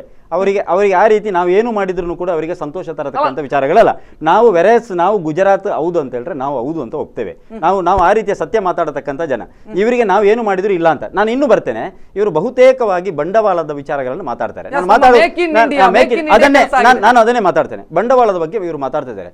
ನಾನು ಹೇಳ್ತಾ ಇದ್ದೀನಿ, I have seen in one of the news paper BJP. ನಾನು ಒಂದು ಗಮನಕ್ಕೆ ತರ್ತೀನಿ ನಿಮ್ಮದು. ಮುಖ್ಯಮಂತ್ರಿಗಳನ್ನ ಚೈನಾಕ್ಕೆ ಕರೆದ್ರು ಪ್ರಧಾನಮಂತ್ರಿಗಳು, ಹೋಗ್ಲಿಲ್ಲ. ಆದ್ರೆ ಪ್ರಧಾನಮಂತ್ರಿಗಳು ಬೆಂಗಳೂರಿನ ಜೊತೆಗೆ ಅಲ್ಲಿನ ಒಂದು ನಗರವನ್ನ ಲಿಂಕ್ ಮಾಡಿದ್ರು. ಸೊ ಇಂಥ ಕೆಲಸವನ್ನ ನಾವು ಮಾಡಿದ್ದೇವೆ. ನಿಮಗೆ ಮಾತ್ರ ಅಲ್ಲ ಅದು ಕ್ರೆಡಿಟ್, ಮಾಡಿದೆ, ಅವರು ಮಾಡಿದಲ್ಲ. ಆಯ್ತು, ಅದಕ್ಕೇನೆ ಮೂಲ ಆಶಯಕ್ಕೆ ನಾನು ಬರ್ತೇನೆ. ಇವರು ದೇಶ ವಿದೇಶಗಳನ್ನು ಸುತ್ತಾಡಿದರು, ಬಂಡವಾಳವನ್ನ ತರಬೇಕು ಅಂತಲೂ ಸುತ್ತಾಡಿದರು, ಮಾತಾಡಿದ್ದಾರೆ. ನಾನೇನು ಇದನ್ನು ಟೀಕೆ ಮಾಡತಕ್ಕಂಥ ವಿಚಾರಗಳಲ್ಲ. ಆದರೆ ಬಿಜೆಪಿಯವರು ವಿರೋಧದಲ್ಲಿರತಕ್ಕಂಥ ಸಂದರ್ಭದಲ್ಲಿ ನಾವು ಬಹಳಷ್ಟು ಅವರನ್ನು ಕಂಡಿದ್ದೇವೆ. ಸ್ವದೇಶಿ ಮೂವ್ಮೆಂಟ್, ನಾವೆಲ್ಲವೂ ಬಳಸತಕ್ಕಂಥದ್ದು ಸ್ವದೇಶಿ, ನಮಗೆಲ್ಲವೂ ಮೇಡ್ ಇನ್ ಇಂಡಿಯಾ, ನಮಗೆ ಯಾವ ಸ್ವತ್ತೇ ಬೇಡ, ನಮಗೆ ಏನೇ ಹಣ ಬೇಕಿದ್ರು ಪರದೇಶಕ್ಕೆ ನಾವು ಹೋಗುವಂಥ ಪ್ರಶ್ನೆ. FDI ಅನ್ನ ಸಾರಾಸಗಾಟವಾಗಿ ಅವರು ವಿರೋಧ ಮಾಡಿರತಕ್ಕಂಥ ಜನ ಅವತ್ತು ಬಿಜೆಪಿ. ನೀವು ಎಲ್ಲಿ ಬೇಕಾದ್ರೆ ನೋಡಿ, I have seen in one of the news paper, BJP is a party having no principles ಅನ್ನುವಂಥದ್ದನ್ನು ಒಂದು ಇಂಗ್ಲೀಷ್ ಟೈಮ್ ಯಾವುದೋ ಒಂದು ಇಂಗ್ಲೀಷ್ ಪೇಪರಲ್ಲಿ ಬಂದಿದೆ. ಇವತ್ತು ನನ್ನ ಹತ್ರ ಕಟಿಂಗ್ಸ್ ಇದೆ. ಇವರು ಸಾರಾಸಗಾಟವಾಗಿ FDI ಅನ್ನು ವಿರೋಧ ಮಾಡಿರತಕ್ಕಂಥ ಜನ. ನಮ್ಮ ಮನಮೋಹನ್ ಸಿಂಗ್ ಅವರು ಕಾಂಗ್ರೆಸ್ ಸರ್ಕಾರ FDI ಅನ್ನು ಇದು ಮಾಡ್ತಾ ಇತ್ತು, ಏನು ಅಂತಾರೆ ಅದನ್ನ ಆಕರ್ಷಣೆ ಮಾಡ್ತಾ ಇತ್ತು. ಇವರು ವಿರೋಧ ಮಾಡಿರತಕ್ಕಂಥ ಜನ ಇವತ್ತು FDI ಅನ್ನು ಅವಲಂಬಿತರಾಗಿದ್ದಾರೆ. ಆದ್ರೂ ಕಾಂಗ್ರೆಸ್ ಒಂದ್ ಮಿನಿಟ್, ನಿಮ್ಮ ಸ್ಟ್ಯಾಂಡ್ ಏನು ಅಂತ ಕೇಳಬಹುದು. ನಿಮ್ಮ ಸ್ಟ್ಯಾಂಡ್ ಏನು? ಅವರು ಹೇಳಿದ್ರು 18ರಿಂದ 13ಕ್ಕೆ ಬರುವಂತದ್ದು ಸಾಧನೆಯೋ ಅಲ್ಲ, ಅದು 13ಕ್ಕೆ ಆಡಳಿತ ಅನ್ನುವಂಥದ್ದು ಅತ್ಯಂತ ಮುಖ್ಯ. ಆಡಳಿತ ಅನ್ನುವಂಥದ್ದು ಆಡಳಿತದಲ್ಲಿ ಪಾರದರ್ಶಕತೆ, ಆಡಳಿತದಲ್ಲಿ ಆಡಳಿತ ಇದೆಲ್ಲ ಮುಖ್ಯ ಆಗುತ್ತೆ. ನಾನು ಹೇಳತಕ್ಕಂಥ ವಿಚಾರಗಳು ಆಡಳಿತದಲ್ಲಿ ನಾವು ಈಗ ಒಳ್ಳೆ ರ್ಯಾಂಕಿಂಗ್ ಬರ್ತಾ ಇದ್ದೇವೆ. ಇಟ್ಸ್ ಡೆವಲಪಿಂಗ್ ಕಂಟ್ರಿ ಅನ್ನುವಂಥ ರೀತಿಯಲ್ಲಿ ನಾವು ಡೆವಲಪಿಂಗ್ ಸ್ಟೇಟ್ ಅನ್ನುವಂಥ ರೀತಿಯಲ್ಲಿ ನಾವು ಮಾತಾಡಿಕೊಂಡು ಹೋಗ್ತಾ ಇದ್ದೇವೆ. ಇಷ್ಟು ನೀವು ಒಂದು ವಿಚಾರಗಳನ್ನ ನೋಡಿ. ದಕ್ಷಿಣ ಕನ್ನಡದಲ್ಲಿ ನೀವು ಆಗಾಗಲೇ ಹೇಳಿದೆ, ಒಂದು ಎತ್ತಿನ ಹೊಳೆ ಪ್ರಾರಂಭ ಆಗುತ್ತದೆ ಅನ್ನುವಂಥ ಒಂದು ಕಡೆಗೆ ಹೋಗ್ತದೆ ಅನ್ನುವಂಥ ವಿರೋಧವನ್ನು ವ್ಯಕ್ತಪಡಿಸುವವರು ಇವರು. ಇಲ್ಲಿ MRPLನ ಒಂದು ವಿಚಾರಗಳು ಬಂದಂಥ ಸಂದರ್ಭದಲ್ಲಿ ಕೂಡ ವಿರೋಧವನ್ನು ವ್ಯಕ್ತಪಡಿಸುವರು. ರಾಯಚೂರಿನ ಥರ್ಮಲ್ ಪ್ಲಾಂಟಿಗೂ ವಿರೋಧವನ್ನು ಇಂತಹ ವಿರೋಧದ ಮಧ್ಯೆ ಕೂಡ ಕಾಂಗ್ರೆಸ್ ಇವತ್ತು ಆಳ್ವಿಕೆಯನ್ನು ಮಾಡ್ತಾ ಇದೆ. ನೀವು ಯಾವುದು ನಾವು ತೆಗೆದ್ರೂ ಕೂಡ ಇವ್ರದ್ದು ವಿರೋಧ ಅಲ್ಲದೆ ಇವರು ಇಲ್ಲ ಯೋಜನೆ ಒಳ್ಳೇದು ಅನ್ನುವಂತ ಮಾತಾಡ್ತಾ ಇಲ್ಲ. ಈ ಹಂತದಲ್ಲಿ ಕೂಡ ನಾವು ಮಾಡಿದ್ದೇವೆ. ಅದಕ್ಕಿಂತ ಮೊದಲು ಸಾಧನೆಯ ವಿಚಾರದಲ್ಲಿ ಕಡೆಯ ಕಮೆಂಟ್, ವೈಫಲ್ಯದ ವಿಚಾರಕ್ಕೆ ನಾನು ಮತ್ತೆ ಬರ್ತೇನೆ. ಸಾಧನೆಯ ವಿಚಾರದಲ್ಲಿ ಕೊನೆಯ ಕಮೆಂಟ್. ಶಿಕ್ಷಣ ಕ್ಷೇತ್ರದ ಬಗ್ಗೆ ಒಂದು ಪಾಯಿಂಟ್ ಬಿಟ್ಟು ಹೋಗಿದೆ. IIT ಪ್ರಪ್ರಥಮವಾಗಿ 60 ವರ್ಷದಲ್ಲಿ ಇವರಿಗೆ ಮಾಡಲಿಕ್ಕೆ ಸಾಧ್ಯವಿಲ್ಲ. IIT ನೀವು ಆಯ್ತು ಅಂತ ಹೇಳಬಾರದು. 2016ರಲ್ಲಿ IIT ಬಂದು ಓಪನ್ ಆದ ನಂತರ ಮಾತಾಡಿ ತೂಕ ಇದೆ. ಈಗ ನೀವು ಬರದ ಕೂಸು ಹುಟ್ಟುವ ಮೊದಲೇ ಗುಲಾಬಿ ಹೋಲಿಸಿದ ರೀತಿಯಲ್ಲಿ ನಾವೇ ಮಾಡಿದ್ದು. ಅದು ಶಿಕ್ಷಣ ಕ್ಷೇತ್ರದಲ್ಲಿ ಕರ್ನಾಟಕದ ರ್ಯಾಂಕಿಂಗ್ ಮೇಲೆ ಹೋಗಲು ಕಾರಣವಾಯಿತು. ಮಾತಾಡಿದ್ರು ಅದು ಮಾರ್ಕೆಟ್ ರಿಫಾರ್ಮ್ಸ್ ಶುರು ಮಾಡಿದೆ ರಾಜೀವ್ ಗಾಂಧಿ. ಅದಕ್ಕೆ ನಾವು ಒಪ್ಪಬೇಕಾಯ್ತು. ಆದ್ರೆ ನಾವು ಇವತ್ತು ಕೂಡ 100% FDIಗೆ ಇವತ್ತು ಕೂಡ ನಾವು ವಿರೋಧವಾಗಿದ್ದೇವೆ. ಅದರ ಬಗ್ಗೆ ಚರ್ಚೆ ಮಾಡಬೇಕಾದ್ರೆ ಇನ್ನು ಇದರಲ್ಲಿ ಮಾಡುವ. ಇನ್ನು ಬರೆದು ಆಡಳಿತ, ನೀವು ಹೇಳಿದ ಆಡಳಿತ 18ನೇ ಸ್ಥಾನದಲ್ಲಿದ್ದ ಆಡಳಿತವನ್ನು 13ಕ್ಕೆ ಸ್ಥಾನ ತಂದದ್ದು ಇದು ಇವರ ಹಿರಿಮೆಯ. ಇನ್ನು ಕೂಡ ಕರ್ನಾಟಕ 13ನೇ ಸ್ಥಾನದಲ್ಲಿ ಉಂಟು. 12ನೇ ಸ್ಥಾನದಲ್ಲಿ ಉತ್ತರ ಪ್ರದೇಶ ಉಂಟು. ನೆನಪಿಡಿ, ನಾವು ಯಾವುದನ್ನು ಉತ್ತರ ಪ್ರದೇಶ ಜಂಗಲ್ ರಾಜ್ ಅಂತ ಕರಿತೇವೋ ಅದು 12ನೇ ಸ್ಥಾನದಲ್ಲಿ ಉಂಟು. ನಾವು 13ನೇ ಸ್ಥಾನದಲ್ಲಿದ್ದೇವೆ. ಸರ್, ನಾನು ನಿಮ್ಮಲ್ಲಿ ಇನ್ನಷ್ಟು ಮಾತಾಡ್ತೇನೆ. ಕೊನೆಯದಾಗಿ ಒಂದು ಕರ್ನಾಟಕದ ವೈಫಲ್ಯತೆಯ ಬಗ್ಗೆಯೂ ಕೂಡ ಮಾತಾಡಬೇಕು. ಆದ್ರೆ ಅದಕ್ಕಿಂತ ಮೊದಲೊಂದು ಬ್ರೇಕ್ ನಂತರ ಕಾರ್ಯಕ್ರಮ ಮತ್ತೆ ಮುಂದುವರಿತು. ಕರೆಂಟ್ ಅಫೇರ್ಸ್ ಈ ಕಾರ್ಯಕ್ರಮದ ಪ್ರಾಯೋಜಕರು Siddhas, the Samsung exclusive store.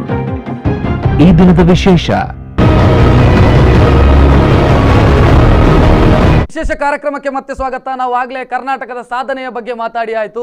ಕರ್ನಾಟಕದ ವೈಫಲ್ಯಗಳು ಎಲ್ಲಿದೆ ಇಂಡಿಯಾ ಟುಡೇ ಸರ್ವೆಯ ಪ್ರಕಾರ ಅಂತ ನಾವು ನಿಮ್ಮ ಮುಂದೆ ಇಡ್ತಾ ಇದ್ದೀವಿ. ಕರ್ನಾಟಕದ ವೈಫಲ್ಯಗಳು ಯಾವುದು ಅನ್ನುವಂಥದ್ದು. ಆರ್ಥಿಕ ಅಭಿವೃದ್ಧಿಯಲ್ಲಿ 7ನೇ ಸ್ಥಾನದಲ್ಲಿ ಕಳೆದ ವರ್ಷ ಇದ್ದಂಥ ಕರ್ನಾಟಕ 12ನೇ ಸ್ಥಾನಕ್ಕೆ ಕುಸಿದಿದೆ ಅನ್ನುವಂಥ ಮಾಹಿತಿ ಇದು ಆ ಇಂಡಿಯಾ ಟುಡೇ ಸರ್ವೆಯಲ್ಲಿ ಬಂದಿರುವಂಥದ್ದು. ಆರ್ಥಿಕ ಅಭಿವೃದ್ಧಿ ಫೈನಾನ್ಷಿಯಲ್ ಗ್ರೋತ್ನಲ್ಲಿ 7ನೇ ಸ್ಥಾನದಲ್ಲಿದ್ದಂಥ ಕರ್ನಾಟಕ 12ನೇ ಸ್ಥಾನಕ್ಕೆ ಹೋಗಿದೆ. ಮೊದಲೇ ಕರ್ನಾಟಕಕ್ಕೊಂದು ಅವರ ವಿರೋಧಿಗಳು, ಕರ್ನಾಟಕ ಸರ್ಕಾರದ ವಿರೋಧಿಗಳು ಮಾಡ್ತಾ ಇರುವಂಥ ಒಂದು ಆರೋಪ ಅಂತ ಹೇಳಿದ್ರೆ ಸಾಲ ಮಾಡಿ ತುಪ್ಪ ತಿನ್ನುವ ಸರ್ಕಾರ ಇದು ಅನ್ನುವಂಥದ್ದು. ಸೊ ಇಲ್ಲಿ ಆರ್ಥಿಕ ಅಭಿವೃದ್ಧಿಯನ್ನು ಗಮನಿಸಿದ್ರು ಕೂಡ ಆ ಒಂದು ವಿಚಾರ ಏನಿದೆ ಅದು ಸಾಲ ಮಾಡಿ ತುಪ್ಪ ತಿನ್ನತ್ತೋ ಅಥವಾ ಸಾಲ ಮಾಡಿ ಪಿಜ್ಜಾ ಬರ್ಗರ್ ತಿನ್ನತ್ತೋ ಗೊತ್ತಿಲ್ಲ. ಬಟ್ ಆರ್ಥಿಕ ಅಭಿವೃದ್ಧಿಯ ದೃಷ್ಟಿಕೋನವನ್ನು ಗಮನಿಸಿದ್ರೆ 7ನೇ ಸ್ಥಾನದಿಂದ 12ನೇ ಸ್ಥಾನಕ್ಕೆ ಕುಸಿದಿದೆ ಅನ್ನುವಂಥದ್ದು. ಇದಕ್ಕೆ ಏನು ಕಾರಣ ಅನ್ನುವಂಥದ್ದು, ಒಂದು ಕಡೆಯಲ್ಲಿ ಅನ್ನಭಾಗ್ಯದಂಥ ಯೋಜನೆಗಳು ರಾಜ್ಯದ ಬೊಕ್ಕಸಕ್ಕೆ ಕನ್ನ ಕೊರೀತಾ ಇದೆಯಾ, ಇದು ಕೂಡ ಚರ್ಚೆ ಆಗಬೇಕು ಏನೋ. 7ನೇ ಸ್ಥಾನದಿಂದ 12ನೇ ಸ್ಥಾನಕ್ಕೆ ಕರ್ನಾಟಕದ ಆರ್ಥಿಕ ಅಭಿವೃದ್ಧಿ ಕುಸಿದಿದೆ, ಇದು ಕರ್ನಾಟಕದ ವೈಫಲ್ಯ. ಇನ್ನು ಮೂಲಸೌಕರ್ಯದ ವಿಚಾರದಲ್ಲಿ 6ನೇ ಸ್ಥಾನದಲ್ಲಿ ಇದ್ದಂಥ ಕರ್ನಾಟಕ 18ನೇ ಸ್ಥಾನಕ್ಕೆ ಕುಸಿದಿದೆ ಅನ್ನುವಂಥದ್ದು. ಇದು ಬಿಜೆಪಿಯವರಿಗೆ ಒಂದು ರೀತಿಯಲ್ಲಿ ಕತ್ತಿ ಗುರಾಣಿ ಕೊಟ್ಟಾಗಾಯಿತು. ಯಾಕಂತ ಹೇಳಿದ್ರೆ ಮೂಲಸೌಕರ್ಯ ಇದ್ರೇನೆ ಎಲ್ಲವೂ ಆಗುವಂಥದ್ದು. ರೋಡ್ ಆಗಿರಬಹುದು, ಉಳಿದ ನೀರು, ಕುಡಿಯುವ ನೀರು, ರೋಡು, ಇಂಥ ವ್ಯವಸ್ಥೆಗಳಲ್ಲಿ 6ನೇ ಸ್ಥಾನದಲ್ಲಿ ಕಳೆದ ವರ್ಷ ಇದ್ದಂಥ ಕರ್ನಾಟಕ ಇವತ್ತು 18ನೇ ಸ್ಥಾನಕ್ಕೆ, 30 ಸ್ಟೇಟ್ಗಳಲ್ಲಿ 18ನೇ ಸ್ಥಾನಕ್ಕೆ ಕುಸಿದಿದೆ ಅನ್ನುವಂಥದ್ದು. ಇದು ಗಂಭೀರ ವೈಫಲ್ಯ ಅಂತ ನಾವು ಇದನ್ನು ಕರಿಬೇಕಾಗತ್ತೆ. ಸರ್ವೆಯ ಪ್ರಕಾರ ಮೂಲಸೌಕರ್ಯದಲ್ಲಿ ಗಣನೀಯ ಕುಸಿತವನ್ನು ಕರ್ನಾಟಕ ಕಾಣ್ತಾ ಇದೆ. ಇನ್ನು ಆರೋಗ್ಯ ಕ್ಷೇತ್ರವನ್ನು ಗಮನಿಸಿದ್ರು ಕೂಡ UT ಖಾದರ್ ನಮ್ಮ ಊರಿನವರೇ ಸಚಿವರು, ಮಂಗಳೂರಿನವರು, ಇವರು ಆಗಾಗ ಹೇಳೋದಿದೆ, ಇವರ ಅಭಿಮಾನಿಗಳು ಹೇಳೋದಿದೆ, ರಾಜ್ಯದ ನಂಬರ್ 1 ಸಚಿವರು, ದೇಶದ ಅತ್ಯಂತ ಕ್ರಿಯಾಶೀಲ ಸಚಿವರು ಅಂತ. ಬಟ್ ಆರೋಗ್ಯ ಕ್ಷೇತ್ರವನ್ನು ಗಮನಿಸಿದರೆ 11ನೇ ಸ್ಥಾನದಲ್ಲಿದ್ದಂಥ ಕರ್ನಾಟಕ 13ನೇ ಸ್ಥಾನಕ್ಕೆ ಕುಸಿದಿದೆ ಅನ್ನುವಂಥದ್ದು. ಇಲ್ಲಿ ಜಮ್ಮು ಕಾಶ್ಮೀರ ನಂಬರ್ 1 ಇದೆ ಆರೋಗ್ಯ ಕ್ಷೇತ್ರದಲ್ಲಿ. ಬಹುಶಃ ಇದನ್ನು ನಾವು ಬಹಳ ಮುಖ್ಯವಾಗಿ ಗಮನಿಸಬೇಕು ಏನೋ. ಹಲವು ಸಮಸ್ಯೆಗಳ ನಡುವೆಯೂ ಕೂಡ ಆ ಸ್ಟೇಟು ನಂಬರ್ 1 ಇದ್ದರೆ ಇಲ್ಲಿ 13ನೇ ಸ್ಥಾನಕ್ಕೆ ಕುಸಿದಿದೆ. ಸ್ಪೀಕರ್ ಅವರು ಯಾವತ್ತು ನೋಡಿದ್ರು ಮಾತಾಡೋದಕ್ಕಿದೆ, ಏನ್ರಿ UT ಖಾದರ್ ಅವರು ಕೆಲಸ ಮಾಡ್ತಾ ಇಲ್ಲ ಅನ್ನುವಂಥದ್ದು. ಸೊ ಅವರು ಹೇಳಿದ ಹಾಗೆ ಸರ್ವೆ ಕೂಡ ಅದೇ ರೀತಿ ಹೇಳ್ತಾ ಇದೆ. ಇದು ಆರೋಗ್ಯ ಕ್ಷೇತ್ರದ ವೈಫಲ್ಯ. ಇನ್ನು ಕೃಷಿ ಕ್ಷೇತ್ರವನ್ನು ಗಮನಿಸಬೇಕು ನೀವು. 8ನೇ ಸ್ಥಾನದಲ್ಲಿದ್ದಂಥ ಕರ್ನಾಟಕ 18ನೇ ಸ್ಥಾನಕ್ಕೆ ಕುಸಿದಿದೆ ಅನ್ನುವಂಥದ್ದು. ರೈತರ ಆತ್ಮಹತ್ಯೆ ಪ್ರಕರಣಗಳು ಬಹುಶಃ ಇನ್ನೂ ಕೂಡ ಹಸಿರಾಗೇ ಇದೆ. ಇವತ್ತಿಗೂ ಕೂಡ ರೈತರು ಆತ್ಮಹತ್ಯೆ ಮಾಡಿಕೊಂಡು ಸಾಯ್ತಾ ಇರುವಂಥ ವರದಿಗಳು ಬರ್ತಾ ಇದೆ. ಕೃಷಿ ಕ್ಷೇತ್ರ 8ನೇ ಸ್ಥಾನದಿಂದ 18ನೇ ಸ್ಥಾನಕ್ಕೆ ಕುಸಿದಿರುವಂಥದ್ದು. ಇದಕ್ಕೆ ಬರಗಾಲ, ಅನಾವೃಷ್ಟಿಯೂ ಕೂಡ ಕಾರಣ ಆಗಿರಬಹುದು. ಆದರೆ ಈ 1 ವರ್ಷದ ಅವಧಿಯಲ್ಲಿ ಕೃಷಿ ಕ್ಷೇತ್ರ 8ರಿಂದ 18ನೇ ಸ್ಥಾನಕ್ಕೆ ಕುಸಿದಿದೆ ಅನ್ನುವಂಥ ಮಾಹಿತಿ.